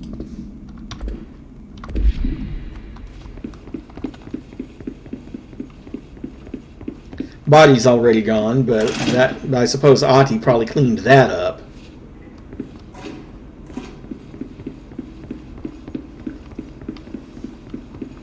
And now that we have a level 1 security code, we can get in here.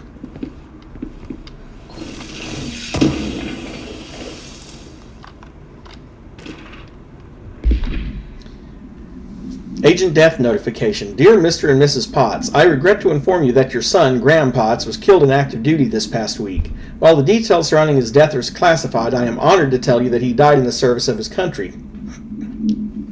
You can be proud of his courage in the face of danger and his commitment to protecting our nation against her enemies. He will be remembered by his comrades and colleagues. I sincerely regret the pain this message will bring you.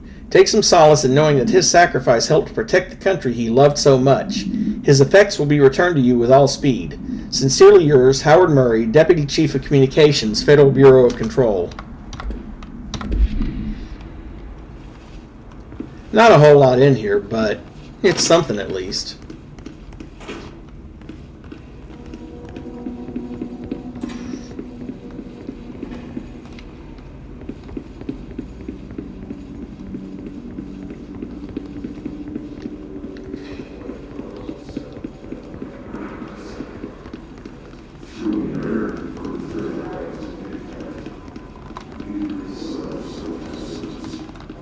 And this is just another route back to the central executive where Emily is.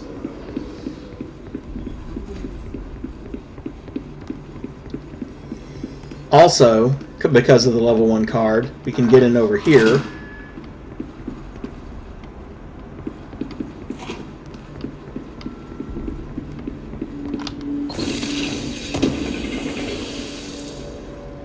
Damage boost on my weapon.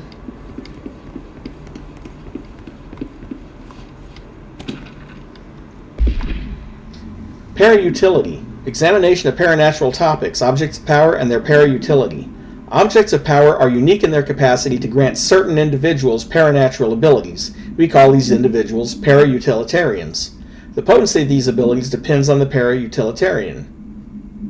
Using the, and I think that's the floppy disk, object of power as an example, some para-utilitarians can achieve a throw distance of blank, while others are only capable of as little as blank. See Dr. Darling presentation 11.15 for more information. What exactly determines an individual's paranatural competence is unknown, but it is largely believed that some blank exists within the body and that, like all muscles, it can be exercised. To continue my analysis, I have officially requested access to the Northmore records, considering he is one of the most accomplished para-utilitarians the Bureau has ever seen. Dr. Darling is still considering this request. Refer to File 8-54-1982 for full report.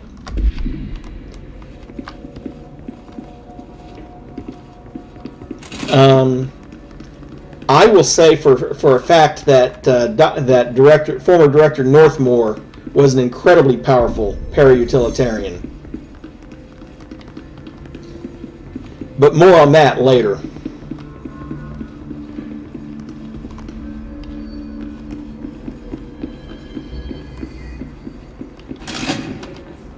Wait a second.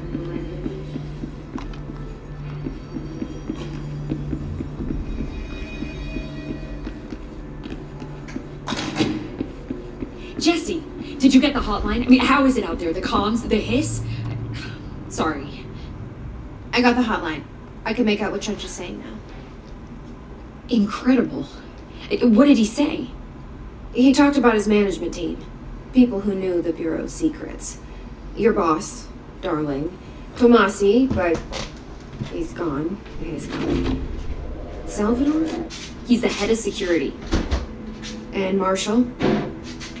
Helen Marshall is head of operations. She's tough, ex-CIA. She took her Rangers and went to the research sector to secure the HRA production. She hasn't come back. Someone who could help us. The other sectors. How do I get there? It's impossible because of the internal lockdown. You can perform a directorial override to lift it, but that can only be done in the maintenance sector.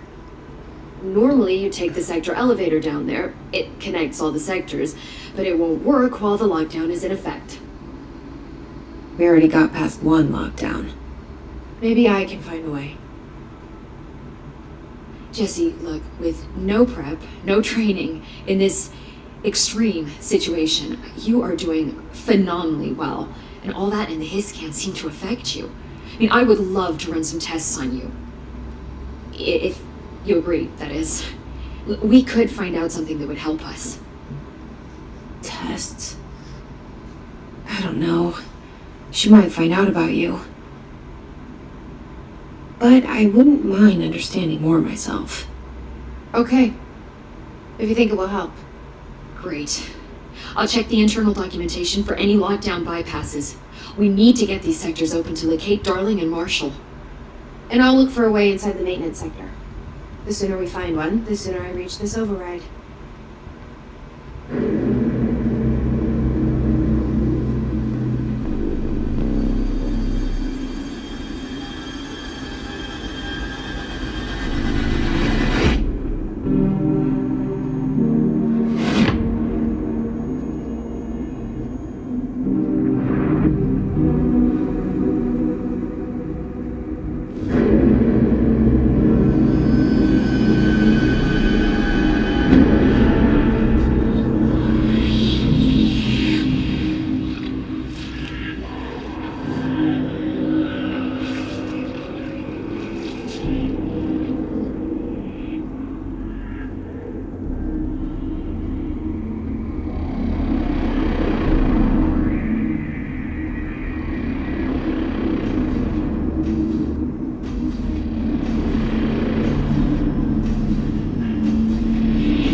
Four ability points received. And I can come over here to, well, maybe not this, but... Okay. Directorial override. Find a way into the maintenance sector.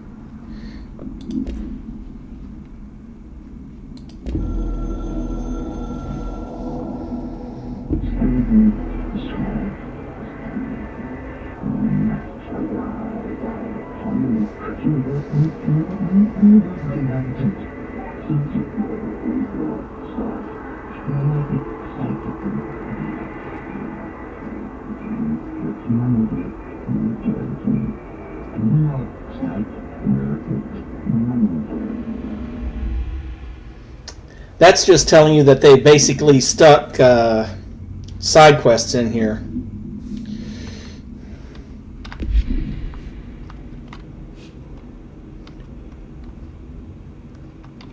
Oh, and there's a new report on this side of her. Initial impressions. Analysis of Hiss Threat Part 1. Initial encounters with the entity known as the Hiss have revealed various behavioral facts. Most notably, the Hiss is able to invade or corrupt control points, altered items, and even humans, radically changing their behavior.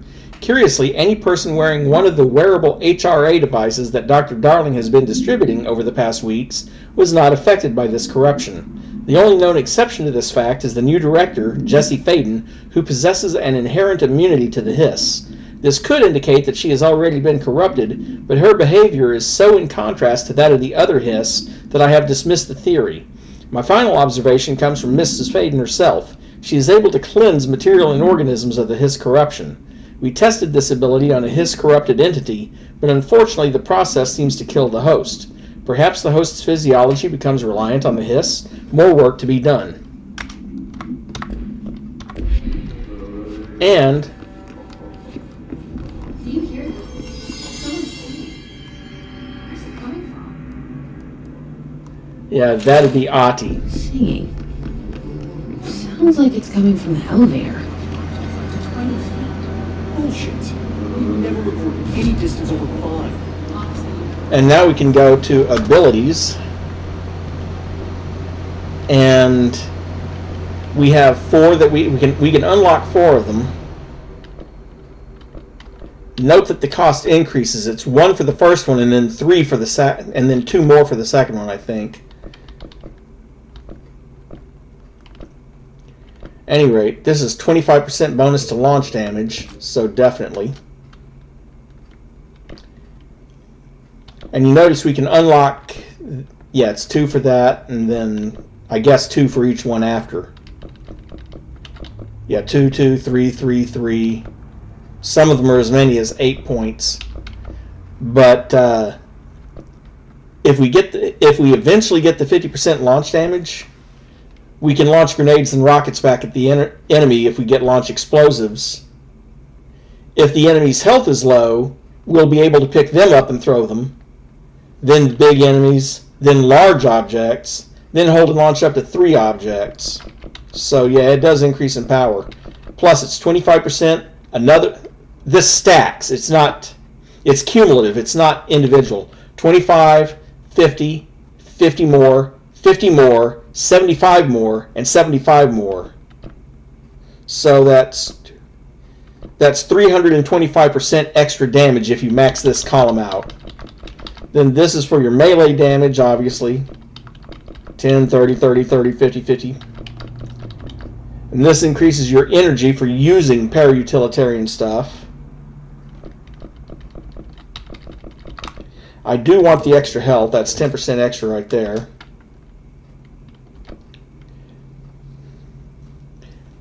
And it gets a lot more expensive. It's like 3 there. So I have to unlock something else. Let's go ahead and unlock energy 1. And now we have an additional weapon form slot. And we'll go on ahead and unlock the basic plus 10% to melee damage too. So 11 more to unlock another personal mod slot.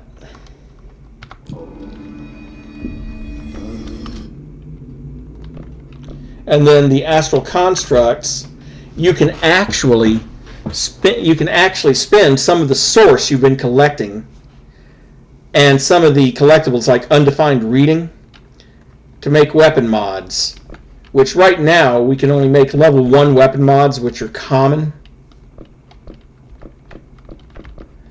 And we can only make level 1 personal mods, again, common mods.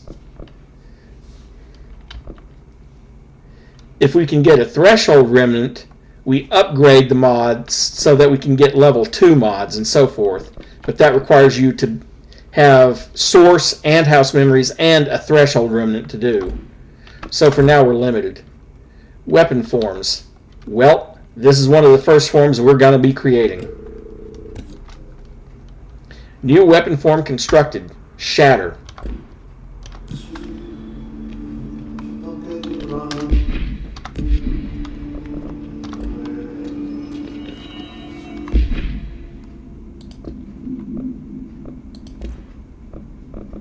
Now let's see what we've got.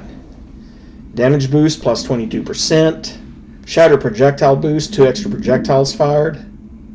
Ammo refund chance on hit plus 7%. Recoil minus 8%. Shatter projectile choke to reduce the projectile spread. We'll take the 2 extra projectiles for now. See how well that works. Personal mods, let's see. We've got plus 5% energy, which we've been using. Minus 8% launch energy cost. Now here's one. We've got a plus 20% and a plus 21% health recovery per element. And we can deconstruct that 20% both to save space, because you're limited to 24 of these in inventory, but also, why keep a plus 20% when you've got a plus 21? For now, though, I'm going to keep, because there's no regen yet, no health regen. I'm going to keep what I got for now.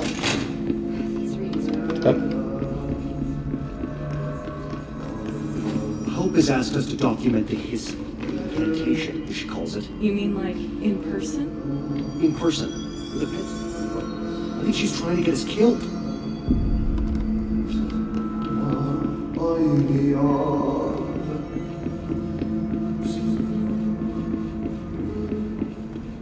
And that requires a level 3, so I'm not getting in there.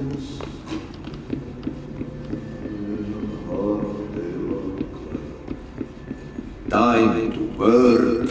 Meet me in the maintenance.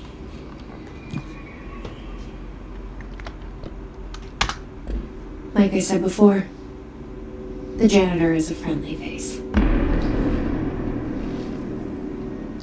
Oh, I'm pretty sure Ati is more than just a janitor. By the way, you might have missed it, but instead of a Sony Walkman, he's wearing a Pony Walkman. Because obviously they didn't have rights to use Sony's name, or didn't want to pay them for the placement.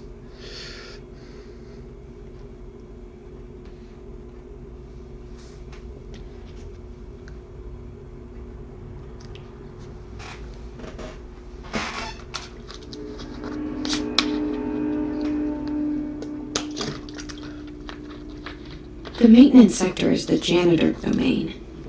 If I can find Ati here, he can help me reach the override. Maybe it was you who got me into the oldest house with the lockdown on. Maybe it was Ati. It felt like he made the elevator appear that took me to Trench's office. Is Ati guiding me too? And we'll be coming back out through that door later.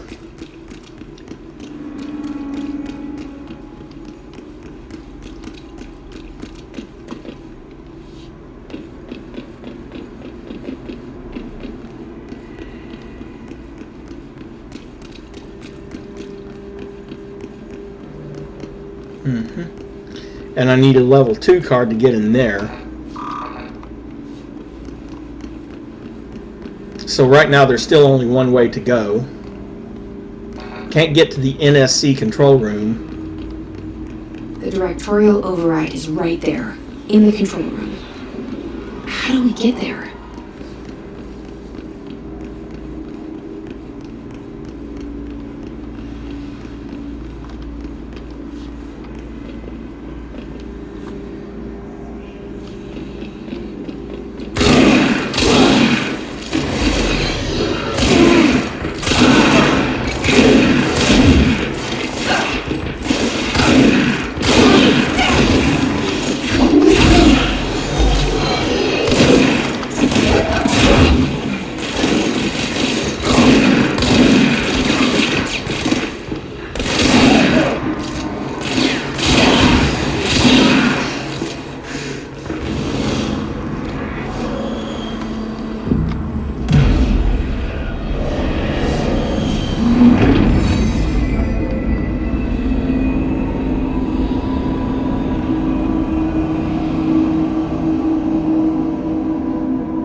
There we go.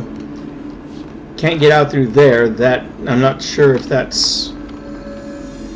Any rate, Black Rock Processing is another location that we'll get to later in the game.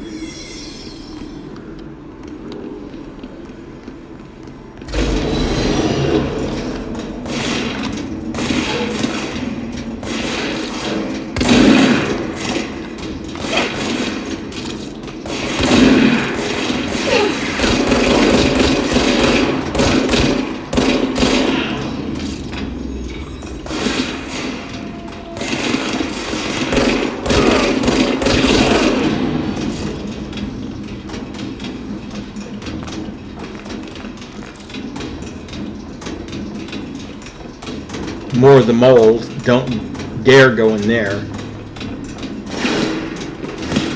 I mean, if you want to see how quickly that'll kill you, I can go in there. It'll just reset me back to the most recent...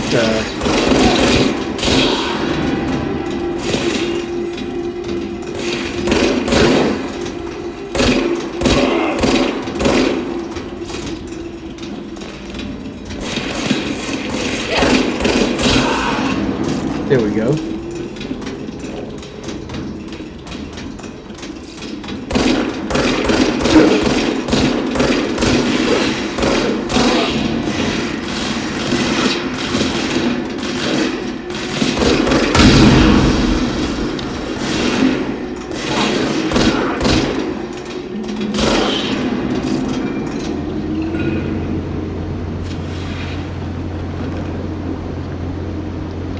And yes, obviously you can accidentally hit explosive things.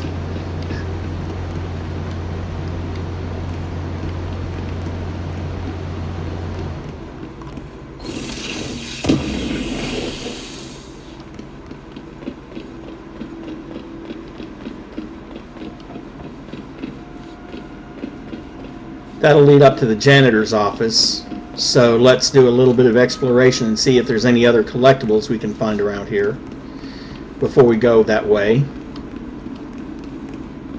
A level 4 security needed.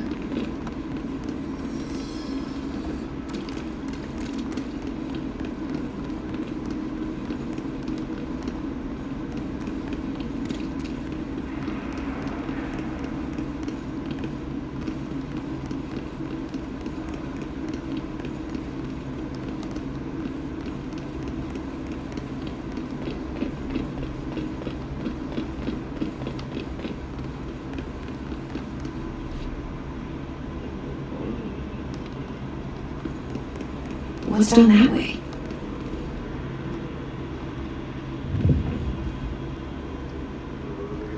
Oh, yeah. I wish I could save, but you actually can't. There's no manual save in this. But let's go bind another object, shall we? But first, let's come in here. Oh god, this is one of those creepy shows that they like to add to their games.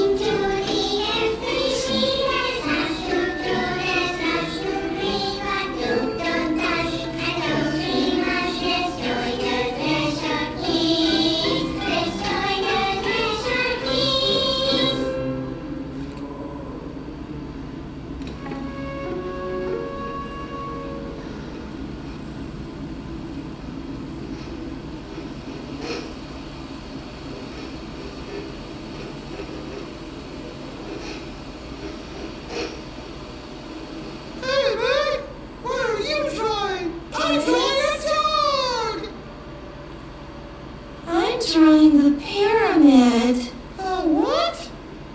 The pyramid.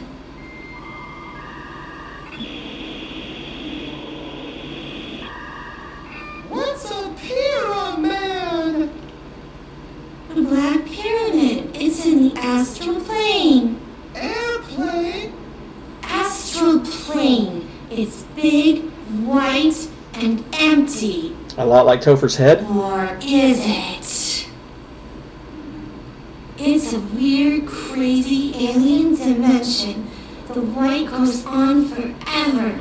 You can get lost in all that white and never find your way back home. I miss my home.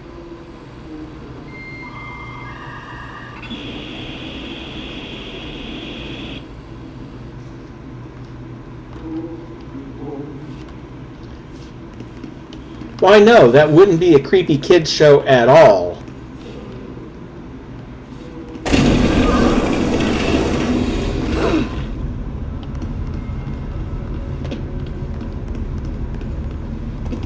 Ugh, this place makes me nauseous. Hello, Carrie. Object of power. How do you think it got down here?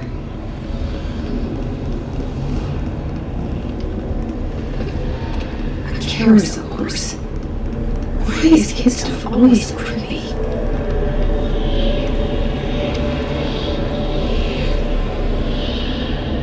I kind of figured you were just there, just being quiet.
Let's see if you guys keep up with me now.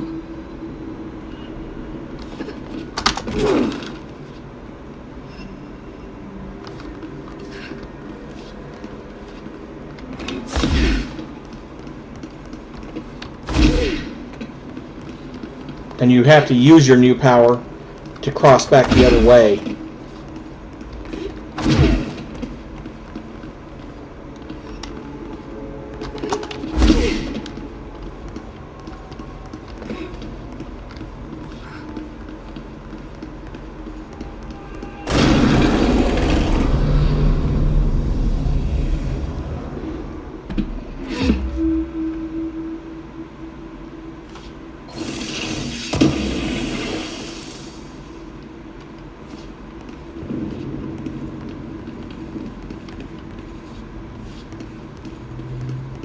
And presto, just like that, new power.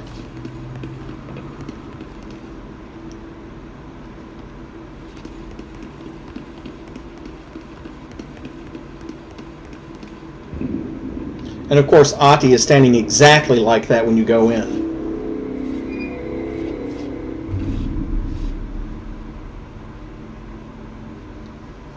Well done. You got the job. It's place for congratulations. Yippee, son. It happened in the last drop. I truly need an assistant. Funny thing is, I've been a janitor. I'm more at home in that role than as the director. Only Ahti here seems to see that. Yeah, hi, Ahti. Look, we need to get the lockdown lifted, otherwise I can't get to the other sectors. Can you help me get to the override? Yes, easy peasy. It's just around the corner. But first, we need to get you working. Very small, couple of hours job. Something tells me it's going to be more than that. You think there's a dog buried in this? I can tell you are not yesterday's Krause's son. That's why you make a great assistant. Very well. I'll hit the facts on the table. Namakas on that this house has a vermin problem. A bad one. They've already messed up the cooling pumps. And the power generators of power plant Perkele. And the pensioner inside. He's starting to feel the band around his head tight. The situation needs to be fixed before the plant blows up. And we all disappear like a fart in Sahara. Trying my best to keep up with this. Fix the coolant pumps and the power generators, otherwise the power plant will blow. But don't you worry, I left you clear instructions. You'll catch the end of the thread before I go to my vacation. The work's on the task board here. You can do later, when you have time. Vacation? Right. Yes, almost forgets my holiday on siege relative. But don't worry at all. You'll take care of it, and soon this rise is gonna be last winter's snow. You better go now, so you don't have to run with your head as your third leg. The door in the back leads to the plant. The door in the back. That's great. Thank you, Auntie.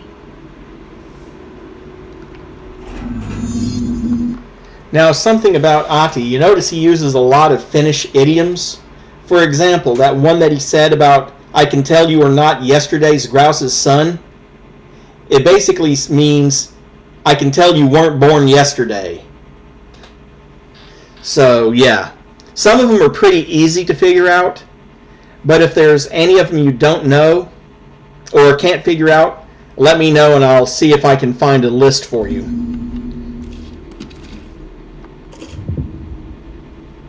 Yep.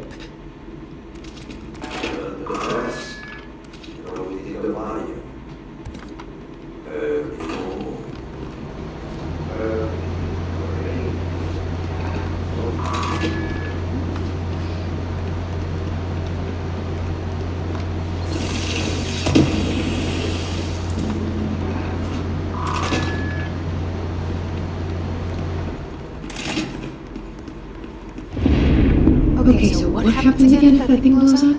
Power. Explosion. Too much. Director's duty. Keep the lights on.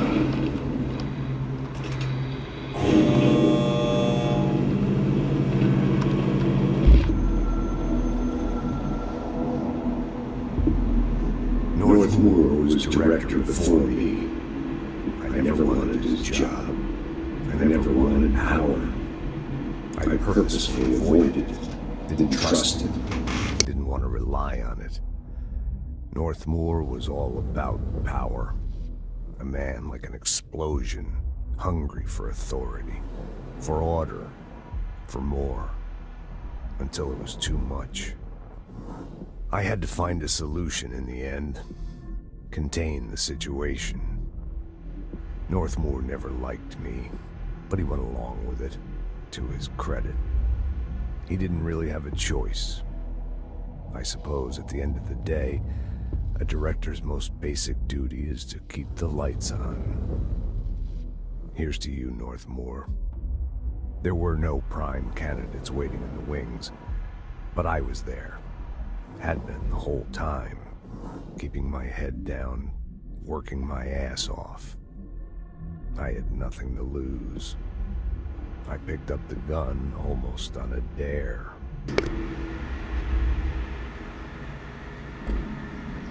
Coincidentally, in that clip, he also kind of hinted at what happened to North Moore. I'll give you a hint. We saw it on the way in. You saw that big container that said NSC on the side? North Moore Site Containment.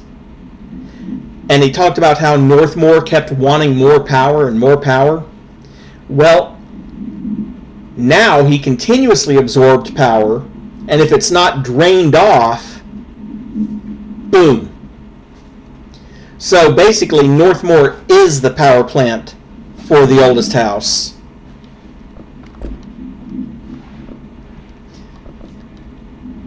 I kind of wonder if it's a nice place in there, because he's kind of stuck there. Okay, merry-go-round horse. Containment procedure. Objects should be kept in a confined space when unbound. Description. A fiberglass horse once used as a seat for a merry-go-round ride. The pole is still connected to the object. The object is capable of moving short distances at high speeds. This can be quite dangerous when caught in its path. The object is currently bound by... probably you, now. Why do you want to bet the text under the redacted part changes? The object was discovered at the site of an abandoned amusement park. Local residents reported that the rides would move on their own and they'd be chased out. When these rumors reached the Bureau, see America Oversight Episode 235, agents were dispatched to investigate. 3 local, residents were found dead at the scene. The object attacked Agent Blank by blank. Agents invoked formula C5 to contain the object long enough to bring it back to the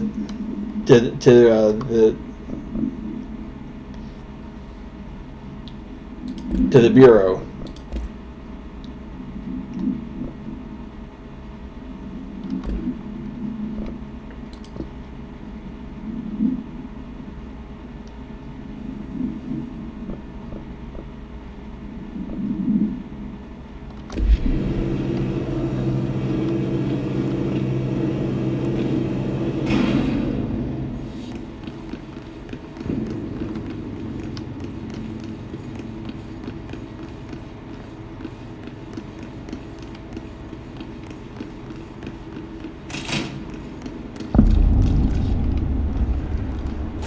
And we're going to meet a new type of hiss out here, too. Not just yet, but we will.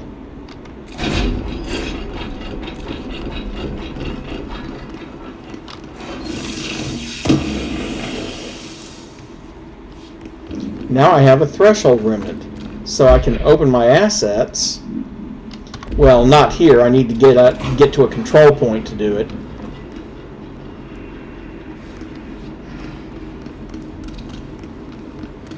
And actually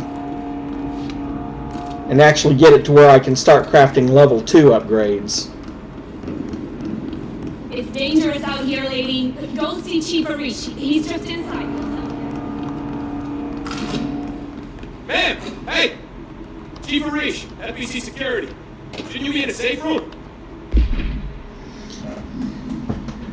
Dear Miss... Oh, wait. Security matters. Hey, Simon, I got your message. Yeah, if someone in the sector is asking about Ahti, just tell him you'll handle it and leave it at that. Under no circumstances should any personnel intervene with his day-to-day routine. I told you everything I know about him so you could better deal with his odd habits, but yes, it's still very much a classified matter.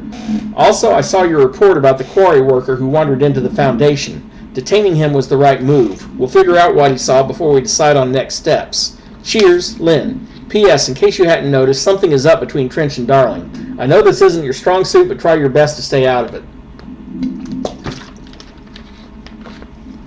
A little drink of water there.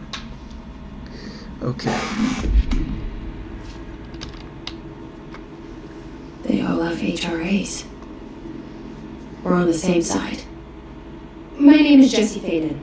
I'm here to perform the directorial override to get the lockdown lifted. Yeah, Chief Arish, FBC Security. I'm just... Oh, hang on, you're the new director. It's a pleasure, ma'am. Let's skip the formalities, please. Right. Faden, ma'am. Look, as you can probably tell, it's a bit of a shit show down here. We've been holding our ground, but whatever's gotten into our buddies has been wrecking the coolant pumps and the power converters. The NSC keeps overheating, and my crews keep getting shot before they have a chance to make any repairs. NSC? Oh, sorry. Bureau jargon. It's what we call the power plant. The big rumbling metal thing. Salvador, head of security, asked me to protect it in case of an attack. So what's inside is dangerous. Dr. Darling seemed to know it would be a target. Darling? He's here? No, he came down a few days ago, before everything went to hell. He was out of it, smelled like a barman. He was ranting about vulnerabilities and how he only had one large-scale HRA, but that he needed it somewhere else. Still, at least he gave us these personal HRAs before he left. Hey, did I mention that he was tearing his clothes off? Crazy dude. Darling knew the hiss was coming. Listen, I love playing 20 questions as much as the next guy, but we have got to get the water and electrical systems repaired before this baby blows. I'll have my guys unlock the doors out of here for you. I'll take care of it. You stay and keep the hiss away from the plant if you can. The hiss? That's what we're calling him? That's catchy. Listen, the radios aren't working, so if you find my boss Salvador out there, could you please ask him what the plan is? I'm sure he will have one by now. I'll keep an eye out for him. He sure has a lot of faith in his boss. Try to stay alive.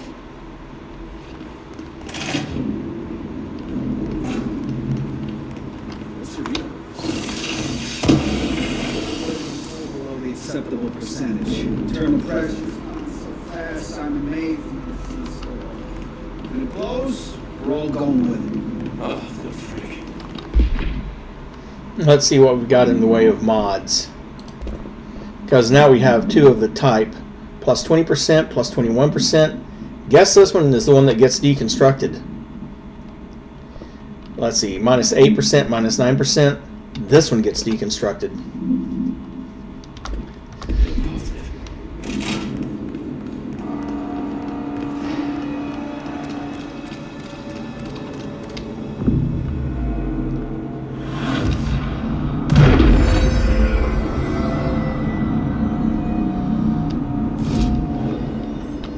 And we have 3 more ability points. So I'm going to pick up Launch 2 so I can get closer to where I can return explosives. And as far as astral constructs, let's see. And see, now we can upgrade the grip if we can build up 10,000 source and get 14 more ritual impulse.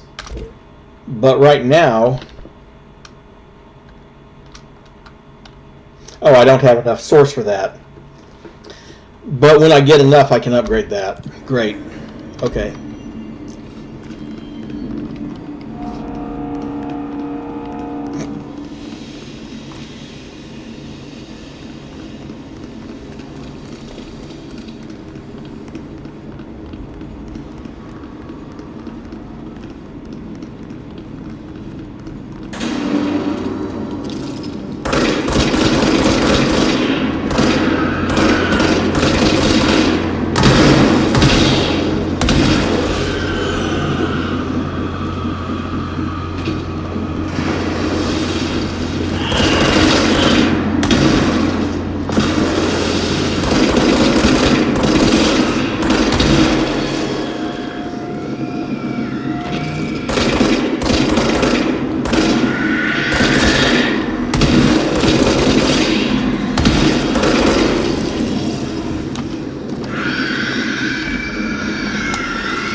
And that should give us yet another of the research and records.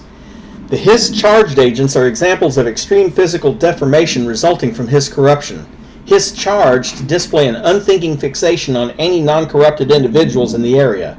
Once within a specific proximity, they erupt into a burst of focused Hiss resonance so dense that he acts as a physical force. The Hiss charged is depleted of the Hiss corruption after this eruption, and the host is left lifeless. This behavior may be an adaptive response to the HRAs. The Hiss charged are designed to blow the devices off potential hosts, exposing them to the resonance. Is the Hiss capable of customizing a host's altered ability to this degree? Why is the physiology of the Hiss charged so dramatically different from the host's original form? Lots of questions, no answers. Okay, we're going to head down to the coolant pumps.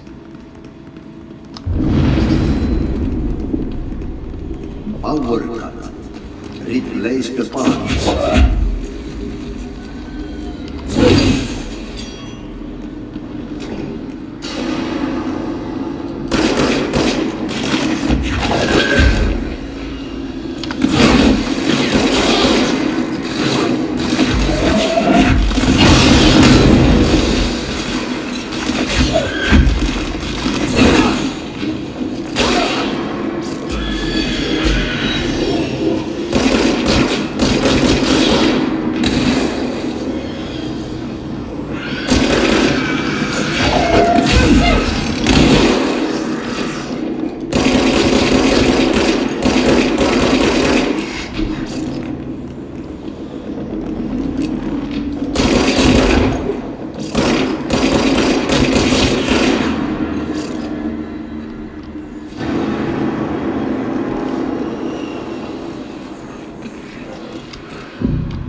And there goes yet another control point.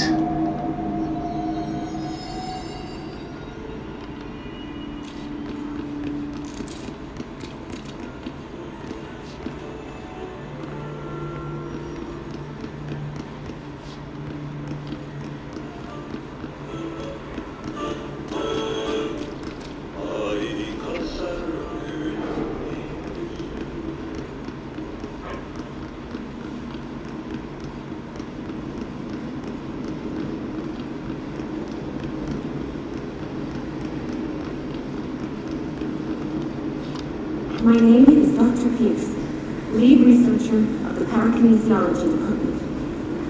I believe that I've discovered a Code Omega paranatural entity residing within the Bureau itself, right under our noses. Darling refused to allocate me the budget or resources, so I'm taking matters into my own hands. Let this recording be the proof I need to convince you. The furnace can speak. It's been talking to me for some time now. Listen.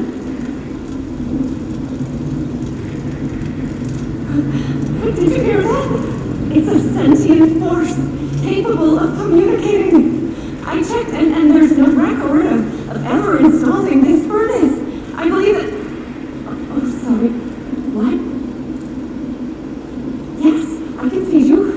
What do you need? I see. I'll try and find some volunteers.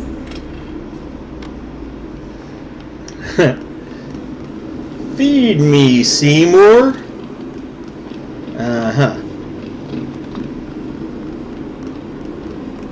By trash, did Ati mean barrels full of hazardous biological material?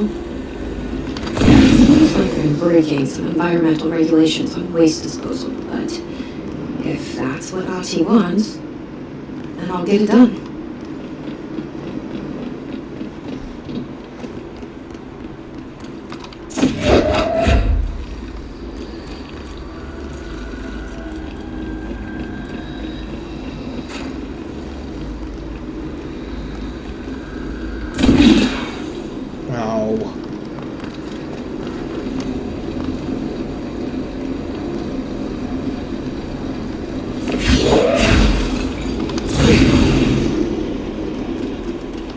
Okay, that's 2.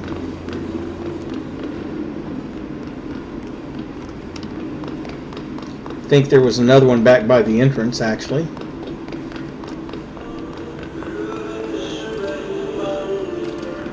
Right there.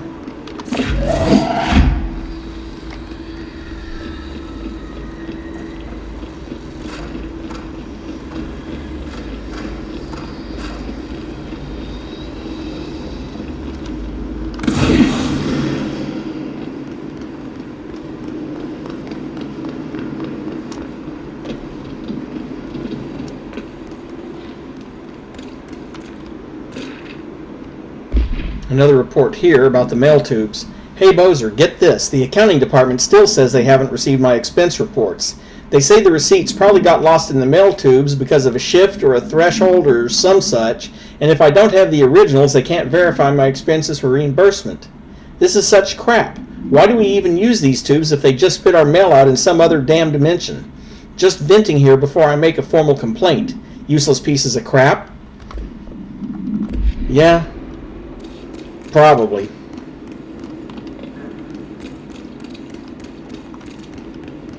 See, that's actually not one of them. It doesn't have this symbol on it.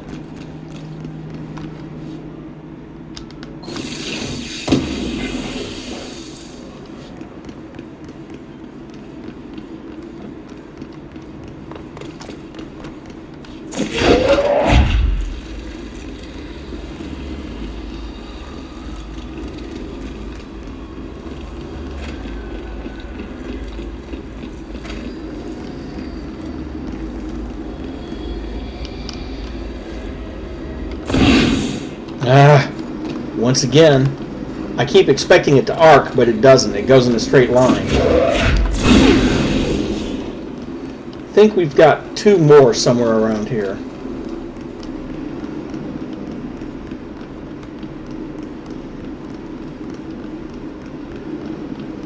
And there's one of them.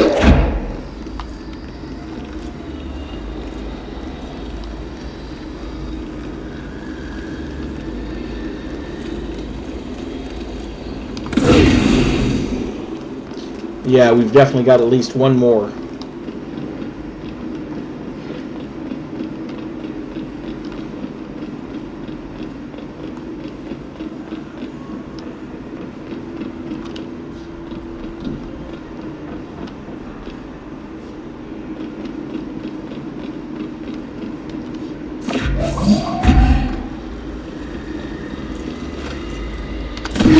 It's over.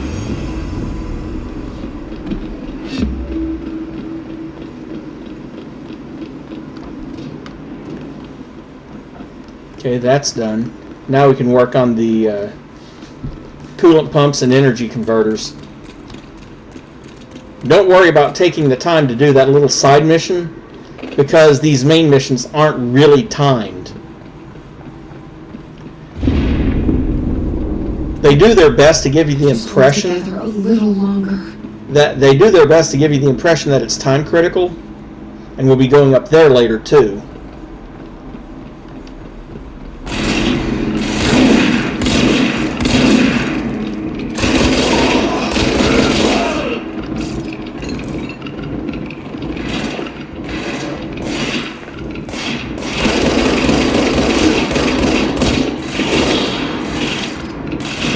Oh, hello.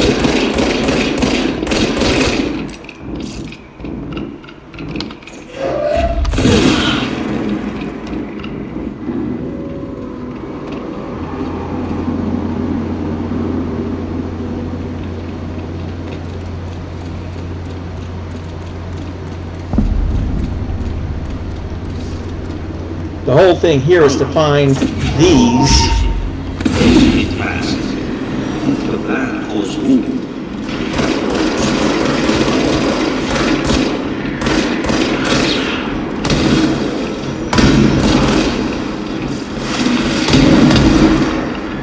Oh, great.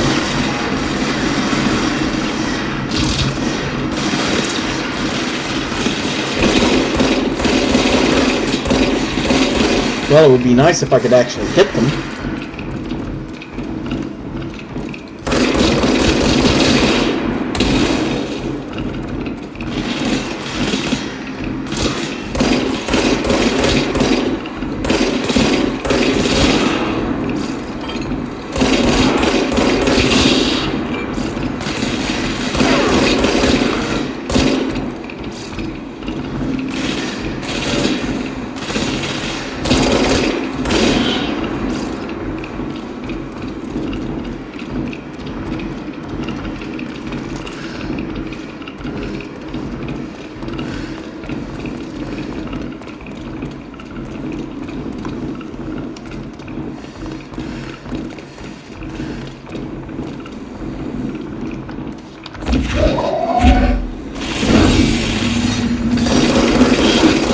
My old enemy, the clock, is blocking the pipes. You need to deal with that shit. He's very clever. He's trying to sneak in. We caught him caught with his hand in the fist. Get rid of him.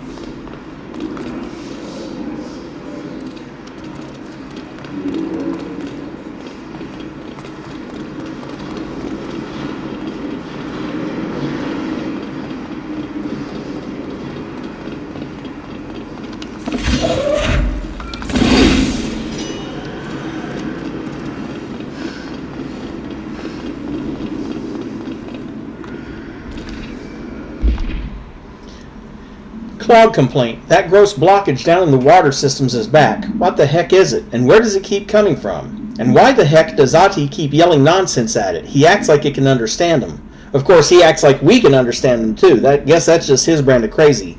I'm going to try out a new drain cleaner. Extreme strength.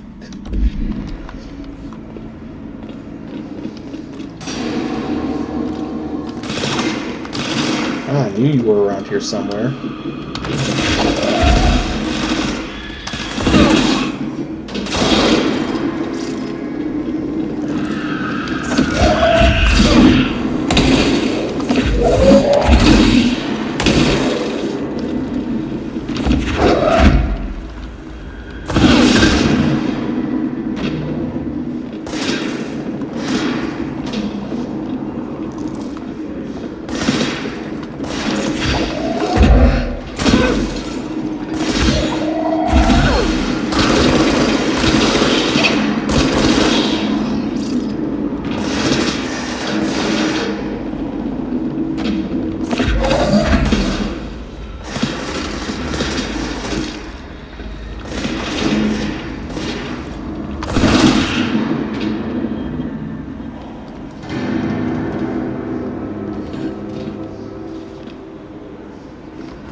Okay, I know there's at least one more coolant pump that needs to be, or one more power cube that needs to be put in the right place.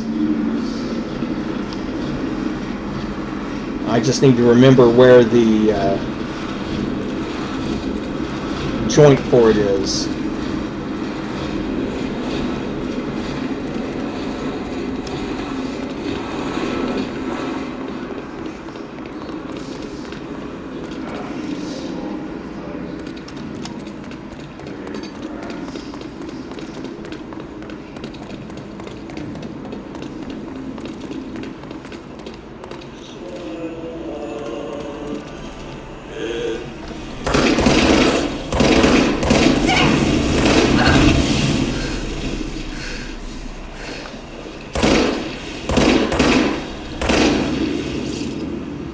What the hell is that?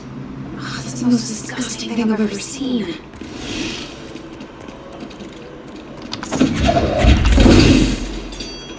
Oh, that's right. You got to clean it out before that one can go in.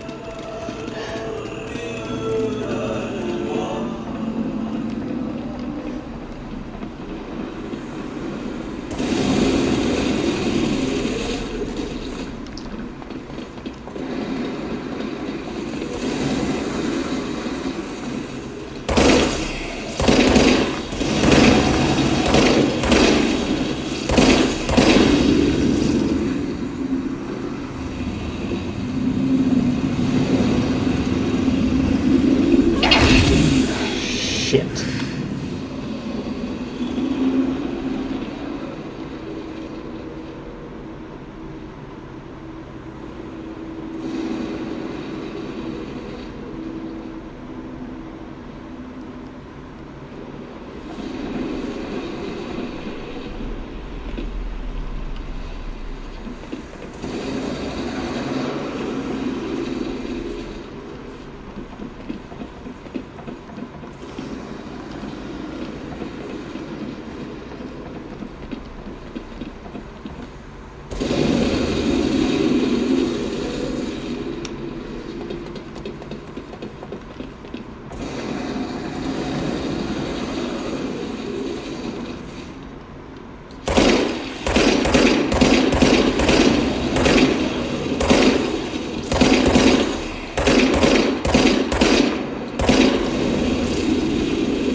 There, that should have done it, I think.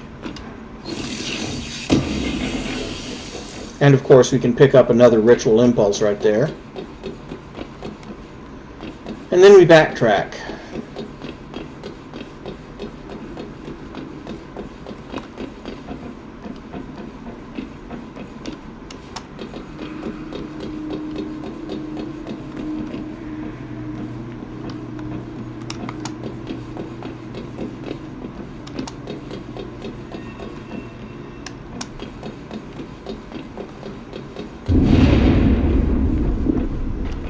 I don't like that sound.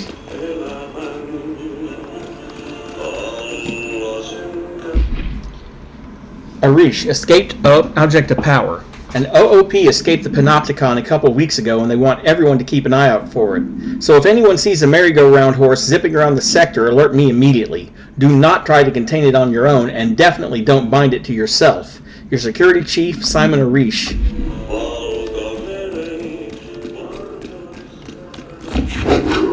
There go the pipes. Nothing more satisfying than making a leak.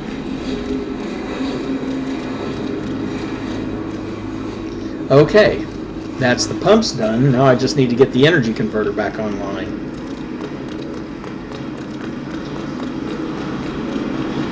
Which means killing this guy.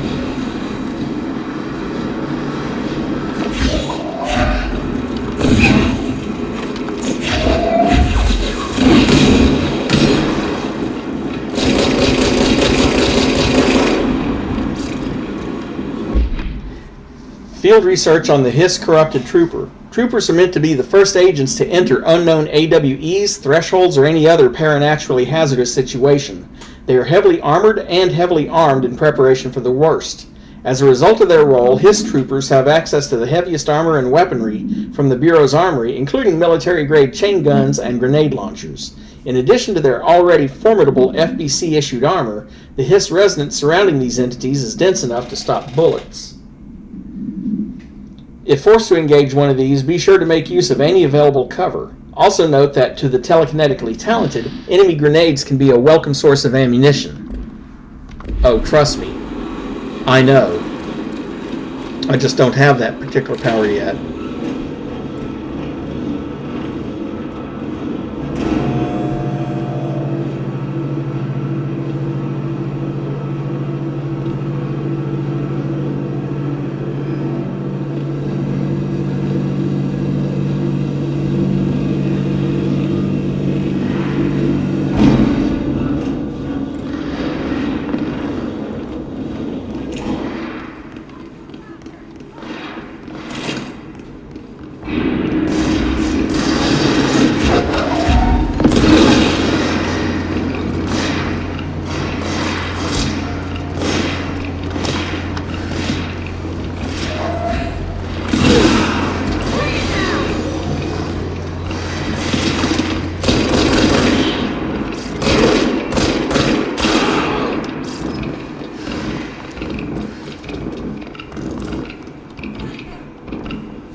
You're looking tired. Ow.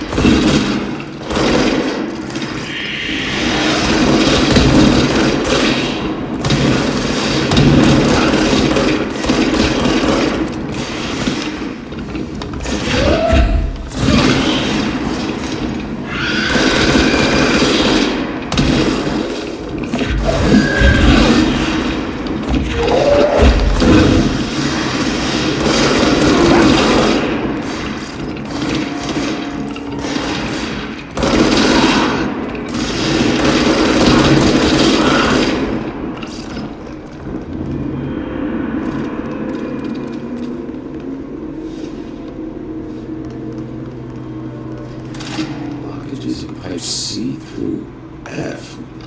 Is the clock back? When the converters and coolant pumps are working again, we should be able to get this baby back down to a safe temperature. I hope. What do you know about the Hiss? Not much, only what I've seen. Well, they use the same tactics that Marshall and Salvador taught us, which makes me think that the Hiss haven't completely erased the people inside, which is a pretty fucking horrible thought. Or they're just using whatever they find in their victims' heads. In any case, they are really eager to get inside the power plant. Why do you think that is? Shit, I don't know. Want to make my life harder? What do you do here, Irish? Security chief of the maintenance sector. I make sure all the weird shit down here doesn't bother the maintenance crews. Learn everything I know from Salvador.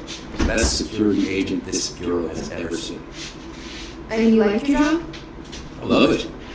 You know, everyone thinks that maintenance is the lowest rung on the ladder just because we fix pipes instead of writing memos, but I gotta be honest, these are the bravest people in the goddamn building. I'm proud to work with them. I've done a few odd jobs with these kind of folks. They say what they mean. I like that.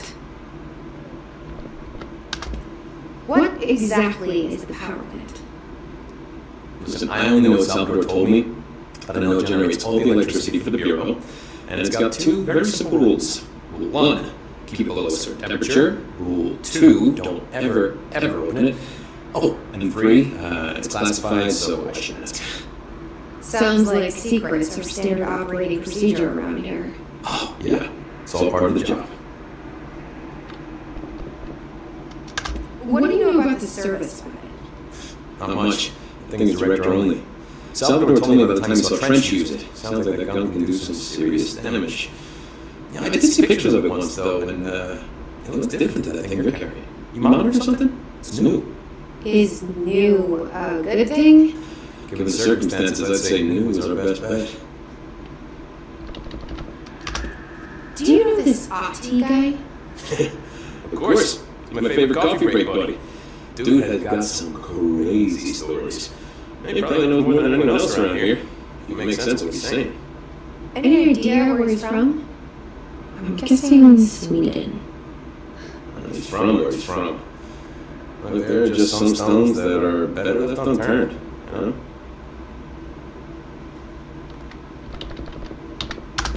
I should be going. Right. You gotta lock down the lift.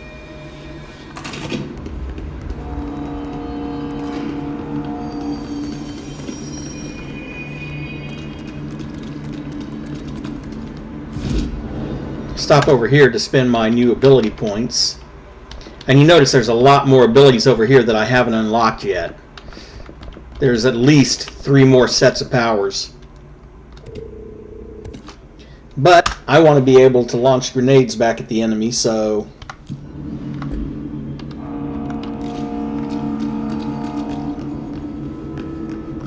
And the energy converters are over this way.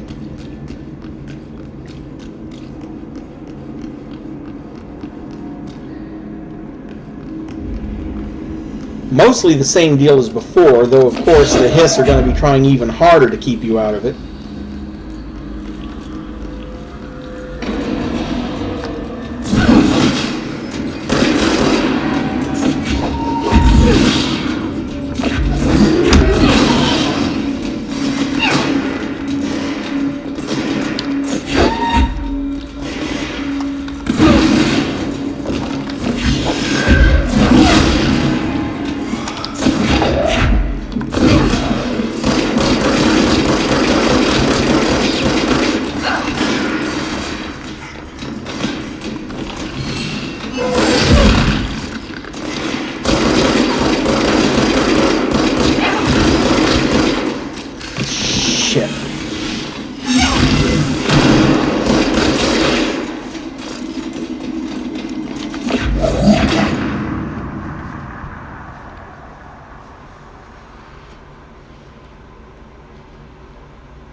And back to the energy converters again.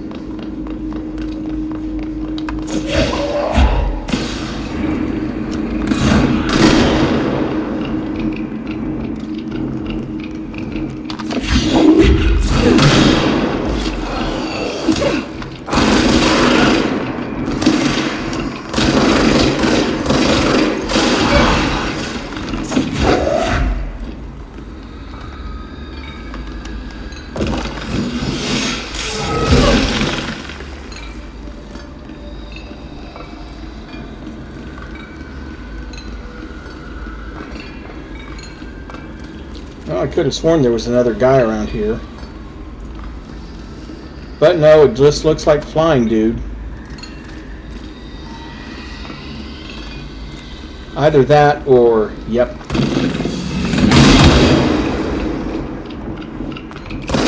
Aha, hurt you with that explosion too, huh?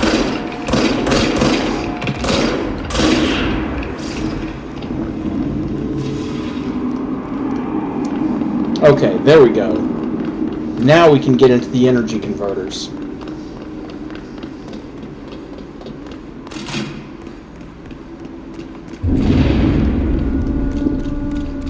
I don't like that sound.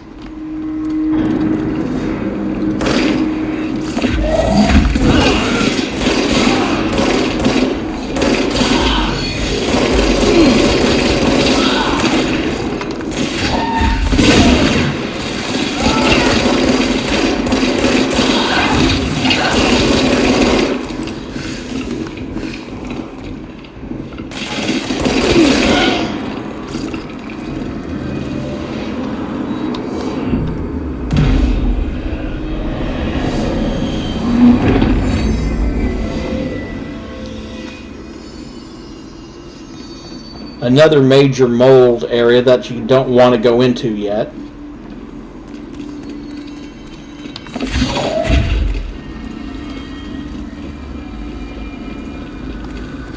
It's vital. You need to fix it before the old big battery plant has to shift it.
Let's go lift the lockdown.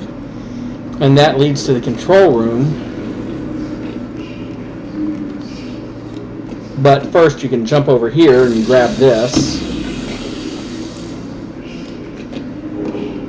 Another launch efficiency mod.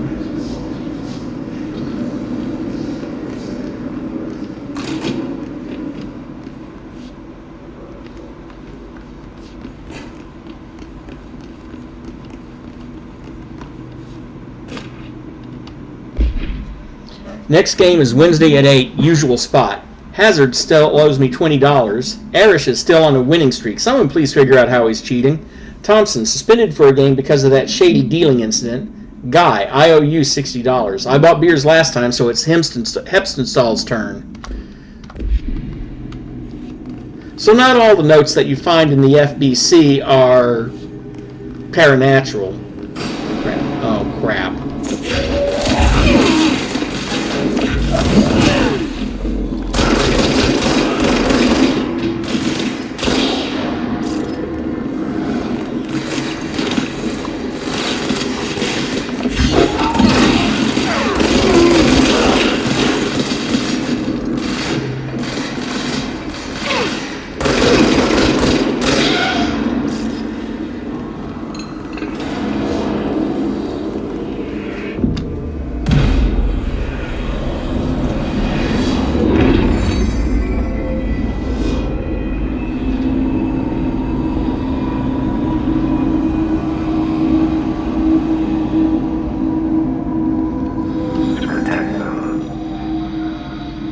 Forces contain a lockdown, only lifted by a territorial override. This is what we came here to do.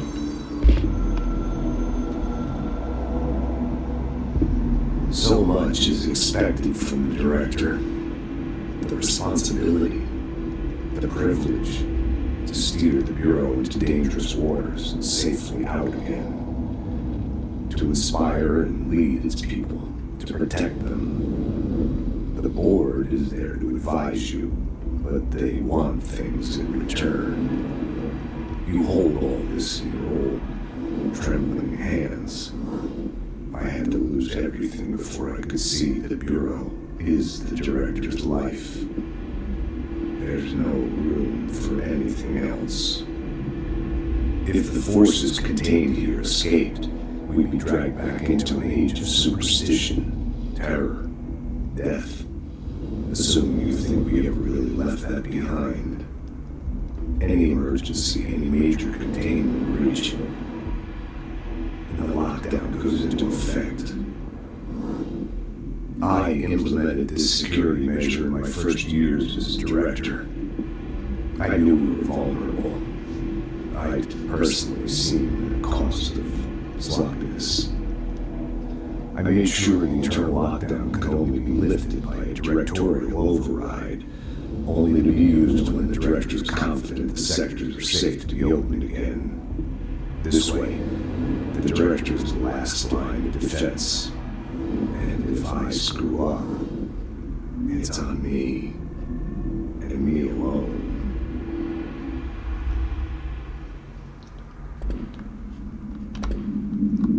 Of course, on the downside, if the director isn't in the sector where the override is, and he can't get to the sector where the override is because of the lockdown, then you've just locked yourself out of lifting the lockdown. Sounds kind of idiotic to me.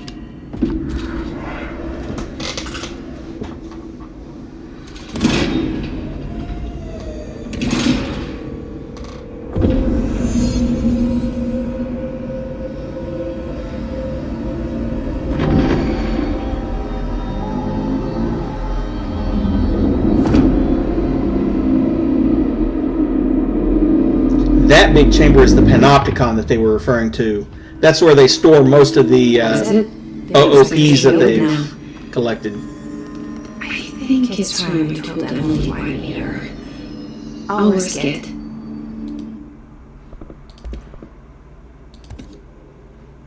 And now we can construct spin, which took most of my source, so oh well.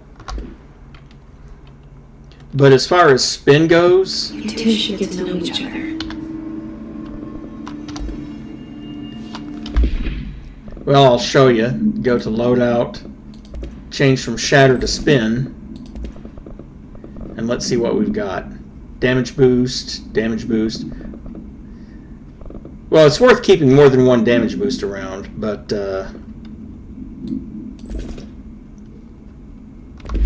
okay, here's spin for you.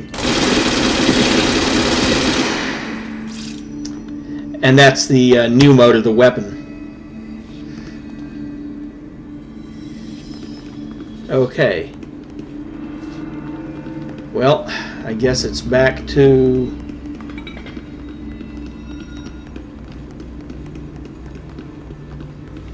sector elevator. Well, actually, I don't even have to. Because what I can do, go here, fast travel, and I can go straight back to, well, yeah, Central Executive from here.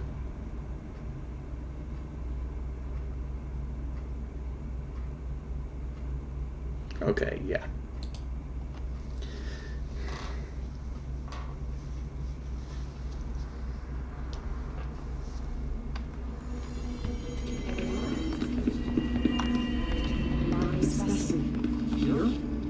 We don't have proper facilities. Observation unit from the containment sector. I'll put in the request with Hope.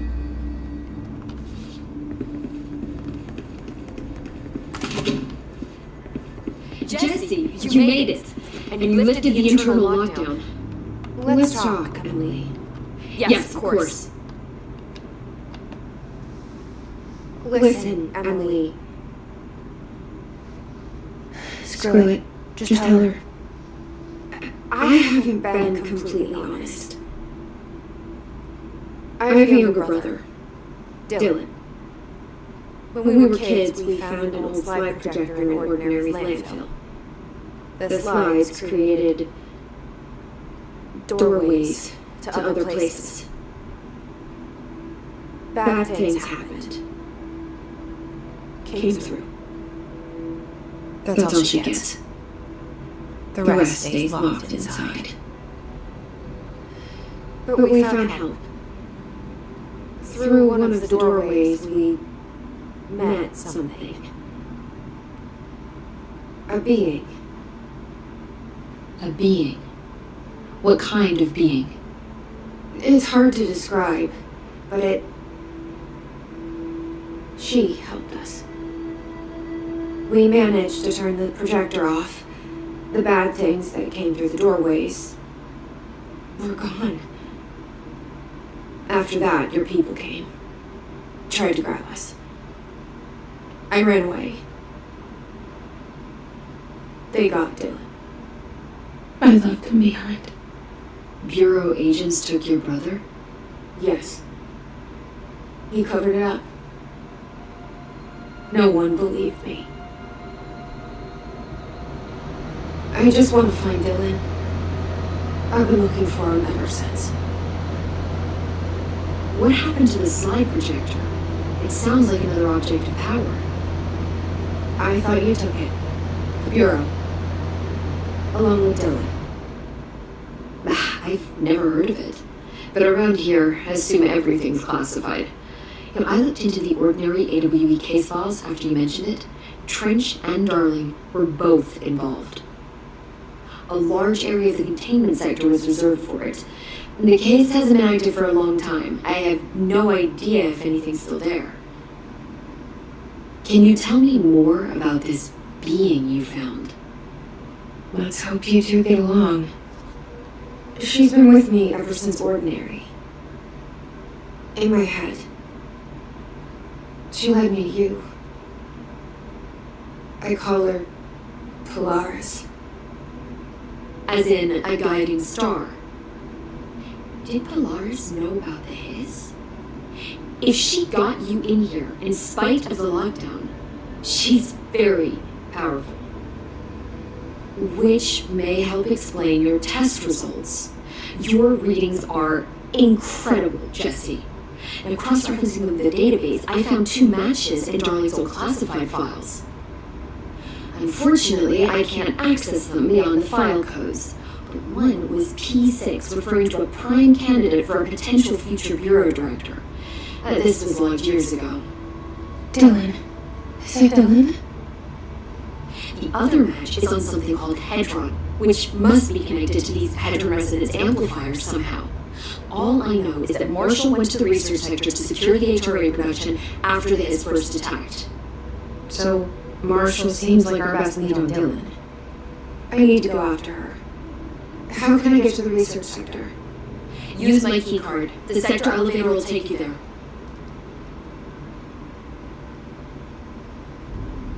Marshall is the next step.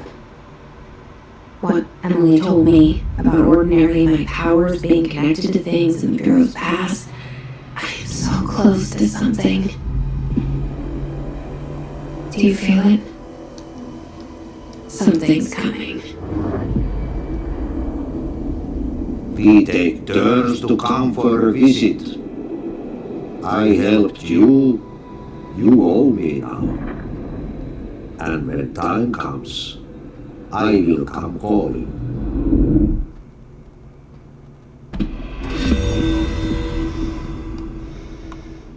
I don't think she has any new questions or... Hi, Jesse. Oh, yeah, they do. I keep finding traces of Darling, but still can't find him. Where could he be?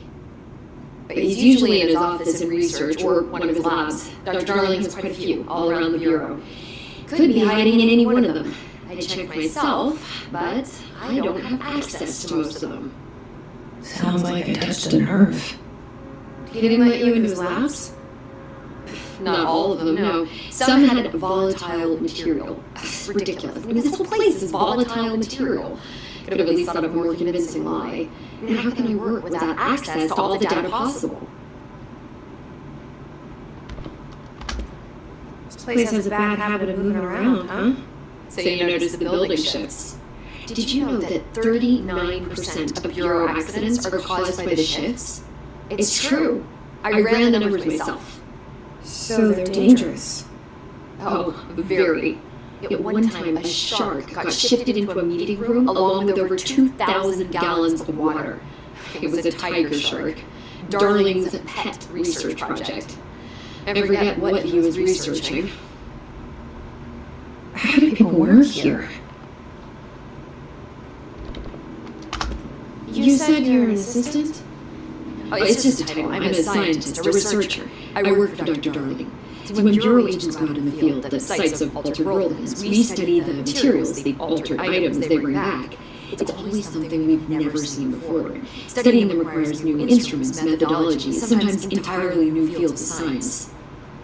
Sounds like really loves your job. See, there's no guidebook for what we do here. Everything that happens at the Bureau, including the science, is without precedent. What exactly is the Ocean View Motel?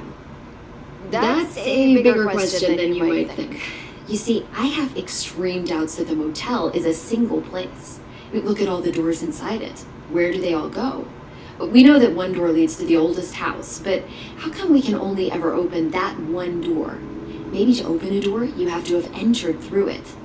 So if every door leads to a different dimension, plane, reality, whatever you want to call it, then I believe that the motel is firm proof that parallel universes exist. Does Darling agree with that? I haven't told him yet. I'm waiting until I can prove it. What can you tell me about control points? They're nexus points of the oldest house's unique energies. Well, I wrote a 30-page proposal hypothesizing that we could siphon energy directly from them. Darling didn't even get through the first page before he turned it down. Right. And, has anyone ever used them to teleport around? What? No. Wait, I mean, you mean physically? No, not that I've ever heard of. Why? Because that's how they work for me. What? Really? Oh my god.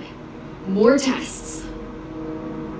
Let's hold off on the tests until later, okay? Okay. It's just, wow. I mean, this blows my control point theories right out of the water. I love it. She really likes her job. See you soon. Be careful out there. Also, I really need to find out why the game isn't loading some textures in. Might have something to do with I'm running the DirectX 12 version instead of DirectX 11, or maybe it's the DLSS. Actually, give me a second. Let me test that theory, because I can do... That's true. Okay, let's turn off the film grain for starters. I hate film grain. Fortunately, it's a third-person point of view, so the motion blur isn't as much of a problem as it is with other things.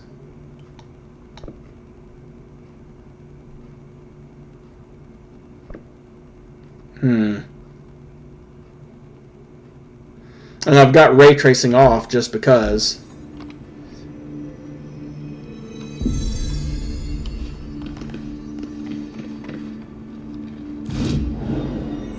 And I've got more abilities that I can assign now.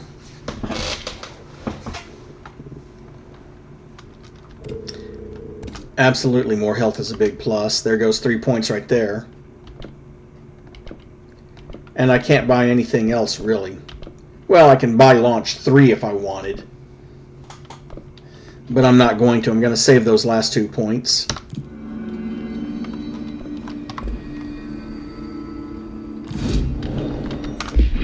Still only have the civilian one. I heard they has attacked the power plant. Brings up a lot. But now that I have level 3 access,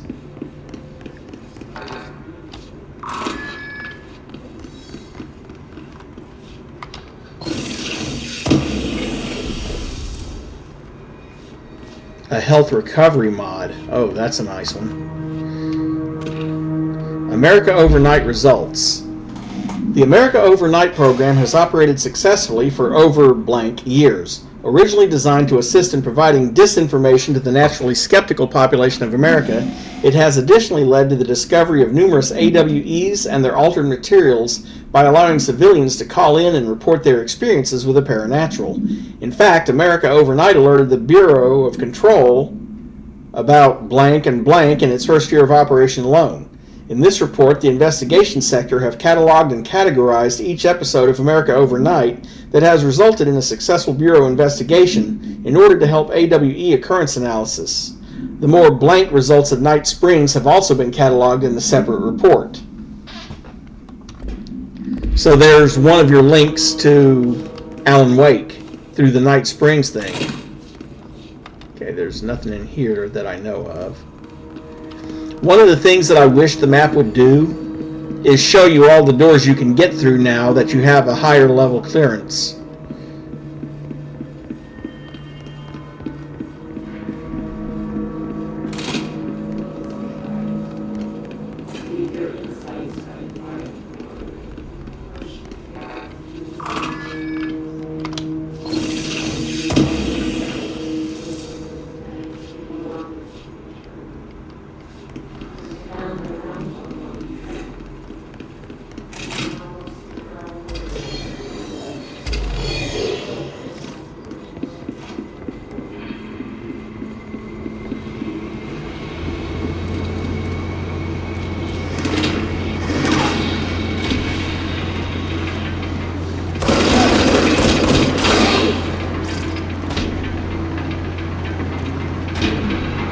And yes, sometimes the enemies do repopulate previous areas that you've been through.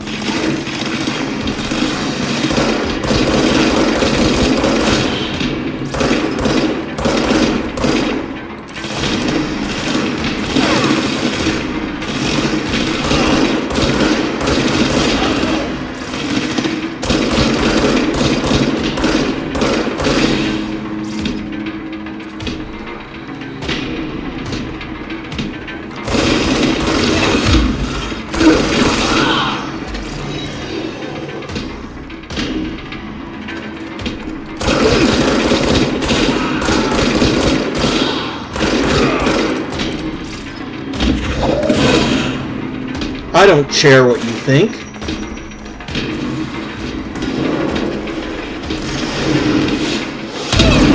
Oh, great, one of these guys.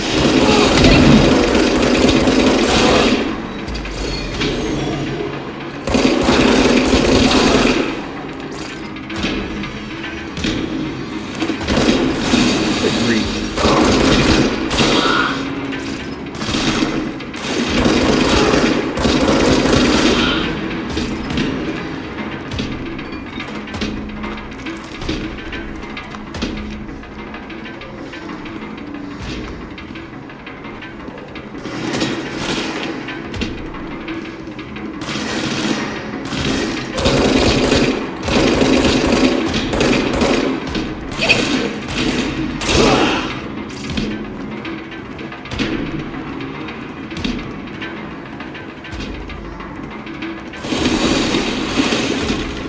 Damn, just how many of these?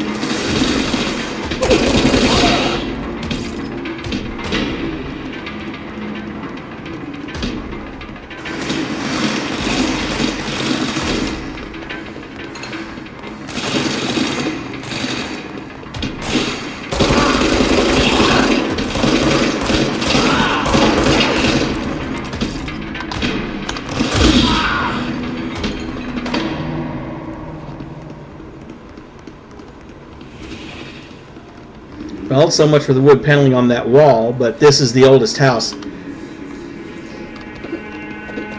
You can see right there that that one spot, there's a chest up there that I need the levitate power to get up to.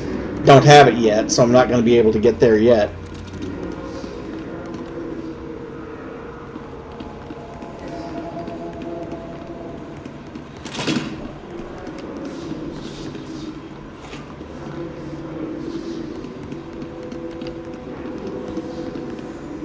backtracking through some of the earlier areas to see if there's any doors that I couldn't get through previously, like this one.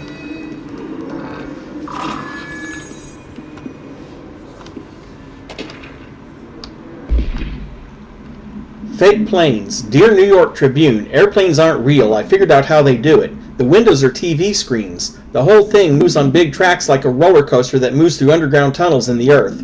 Airports are more like train stations. They do this because the sky is full of monsters that they don't want us to know about. The planes we see in the sky are the monsters. The government made the earth trains look like the monsters so they could lie to us better.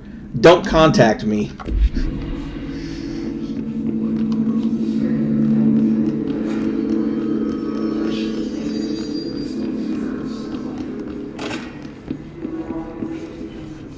Oh yeah, I was in here previously. Don't need to go there again.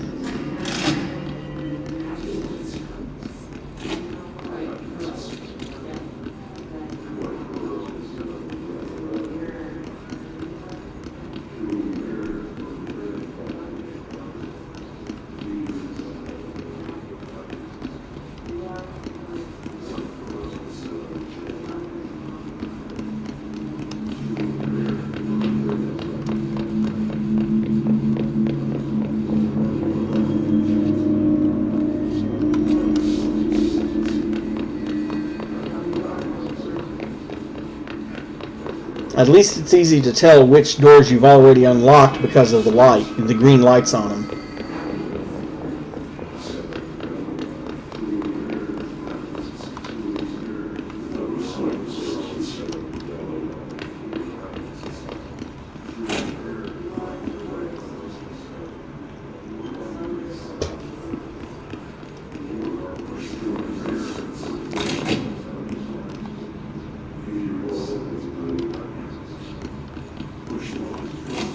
And I'm pretty sure there's another one in that and another hidden location in that room or another room like it.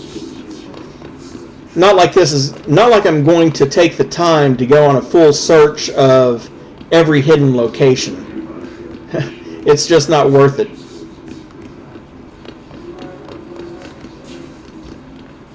Besides, I can't get to some of those secret locations right now anyway.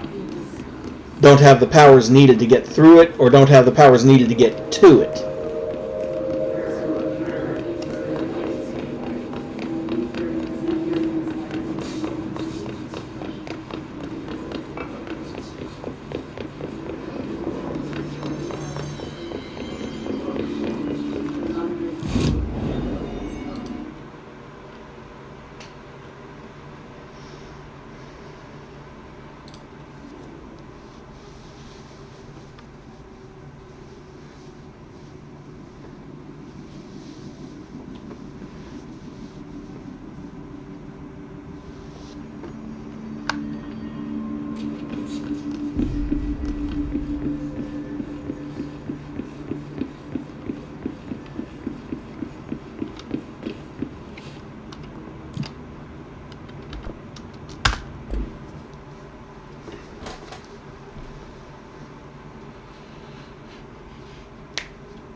And here we are in the research center.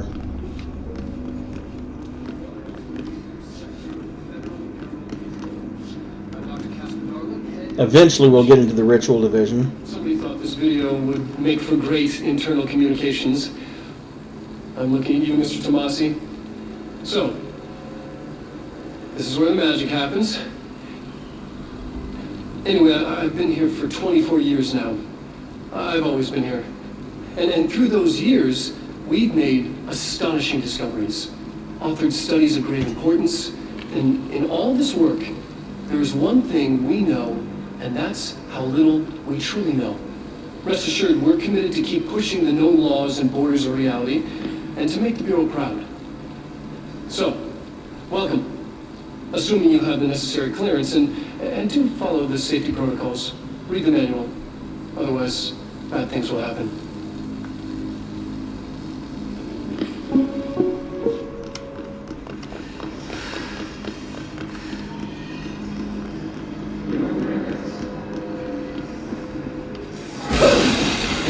Woo.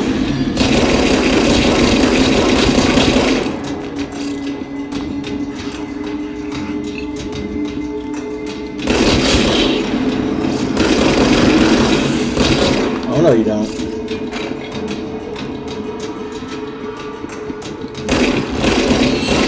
Oh no, you don't. I guess you do.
Plant complaint. Hey, so I was just wondering about the plants in research. Is it really necessary to sing to them? I mean, that janitor does have a nice voice and the plants sure seem to like it. Maybe he could just switch it up a bit? I'm getting pretty tired of the tango. And where did these plants even come from? No one seems to remember when they were planted, and people like them a bit too much if you ask me. Are we being invaded by houseplants? Worth looking into. By the way, there is a side mission later where Ati wants you to talk to the plants. Just so you know.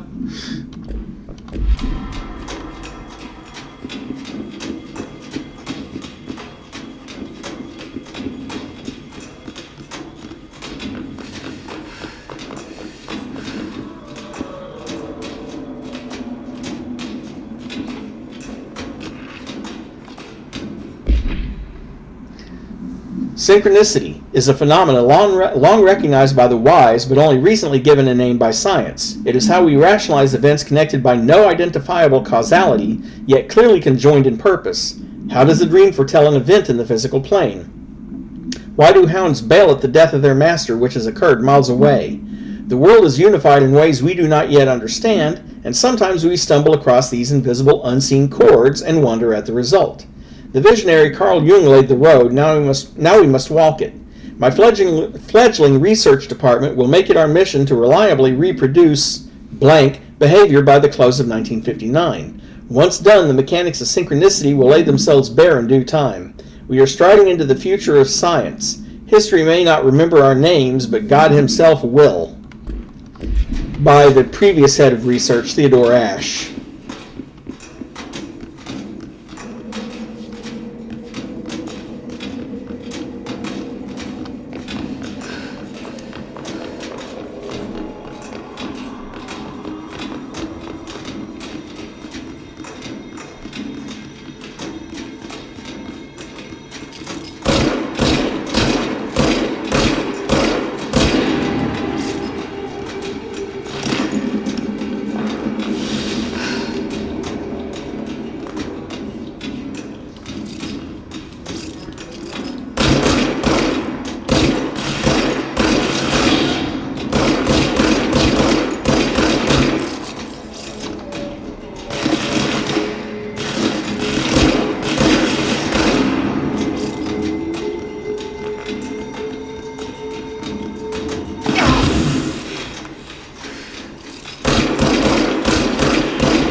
And here come more.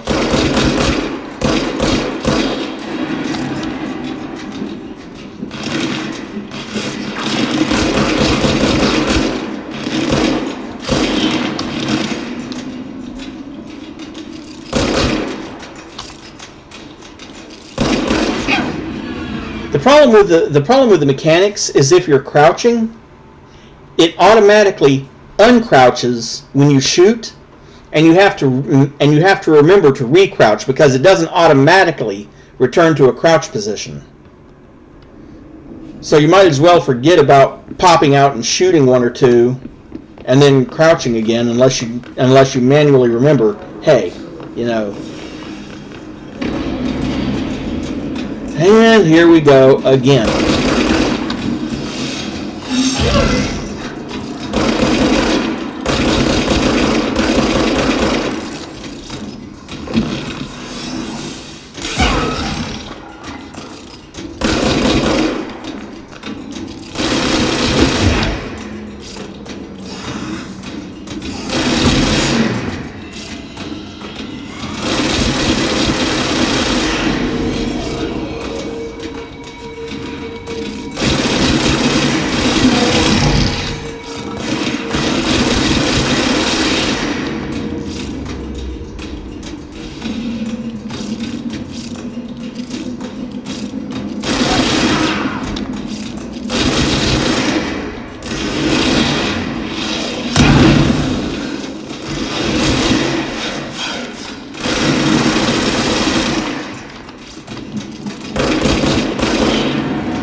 That's a load of crap. No, no, no, no, no.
Not a problem. I'm about to end it pretty soon anyway, as soon as I hit the next control point. There we go. Research on the Hiss sniper.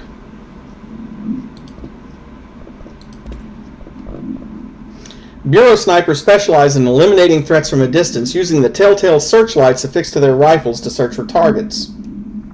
Hiss snipers are no less lethal. The corruption has not changed their tactics. They clearly prefer to maintain a good distance from their target, waiting in elevated positions for a clear shot. Care should be taken in open spaces. Check the balconies. I should note that their rifles are equipped with a bayonet for close quarters combat, and the Hiss snipers are well aware of how to use it. Goody. Just what I needed.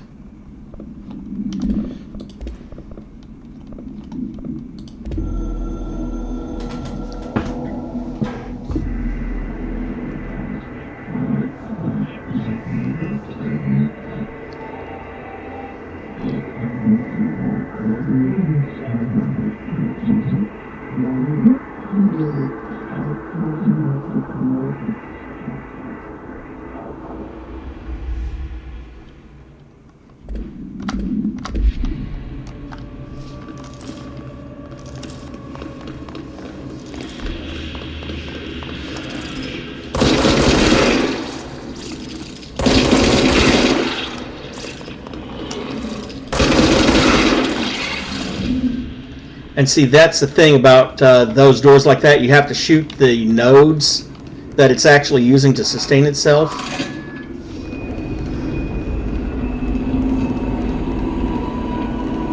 And of course... She's in trouble. I need to reach her.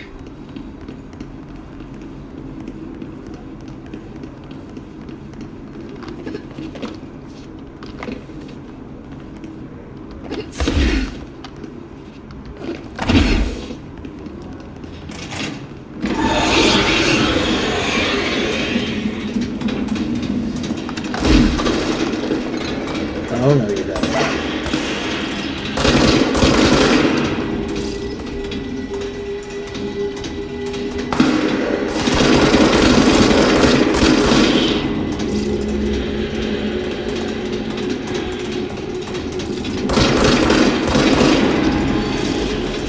Thankfully, the snipers are kind of weak.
And of course, more of them.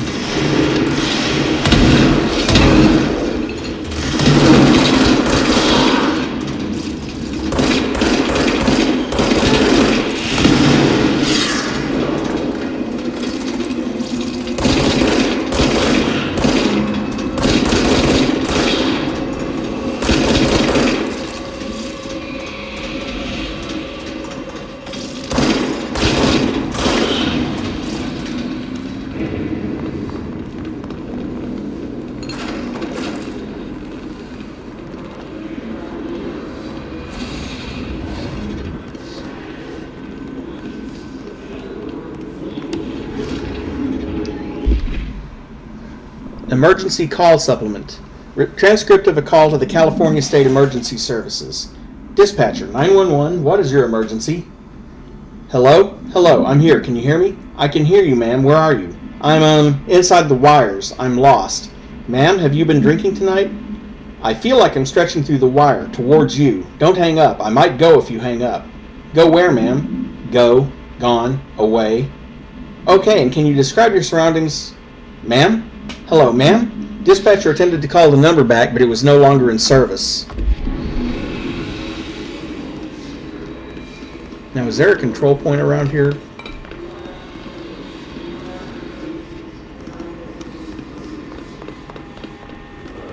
Maybe in the next room. Because that's the Astral Exhibition.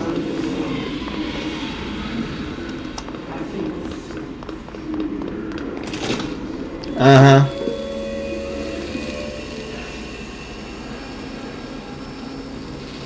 The astral plane. It's similar to an iceberg. What you see is not what you always get. Regardless, this place is vitally important to the Bureau. Most information on the astral plane is classified, but when you talk in broad strokes, keeping in mind that these are staggeringly complex systems, and simplification does them no justice. Now, the white non-space, the ever-present inverted Black Pyramid.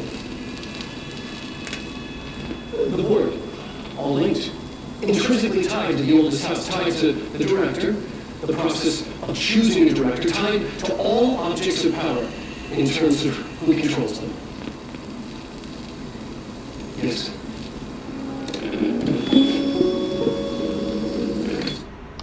Okay, is there anything else collectible in this room other than that? No, there is not. Okay, so let's claim this control point.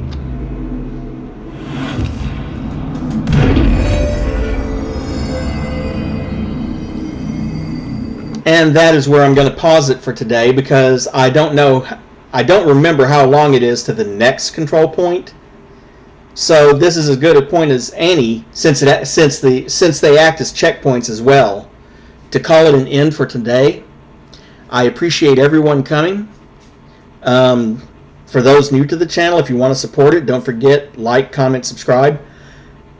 And I will see you all tomorrow. Oh, and by the way, if you want any more information on some of the things Ati is saying, let me know. I can look it up, because there are sources online that have English equivalents to what he's telling you.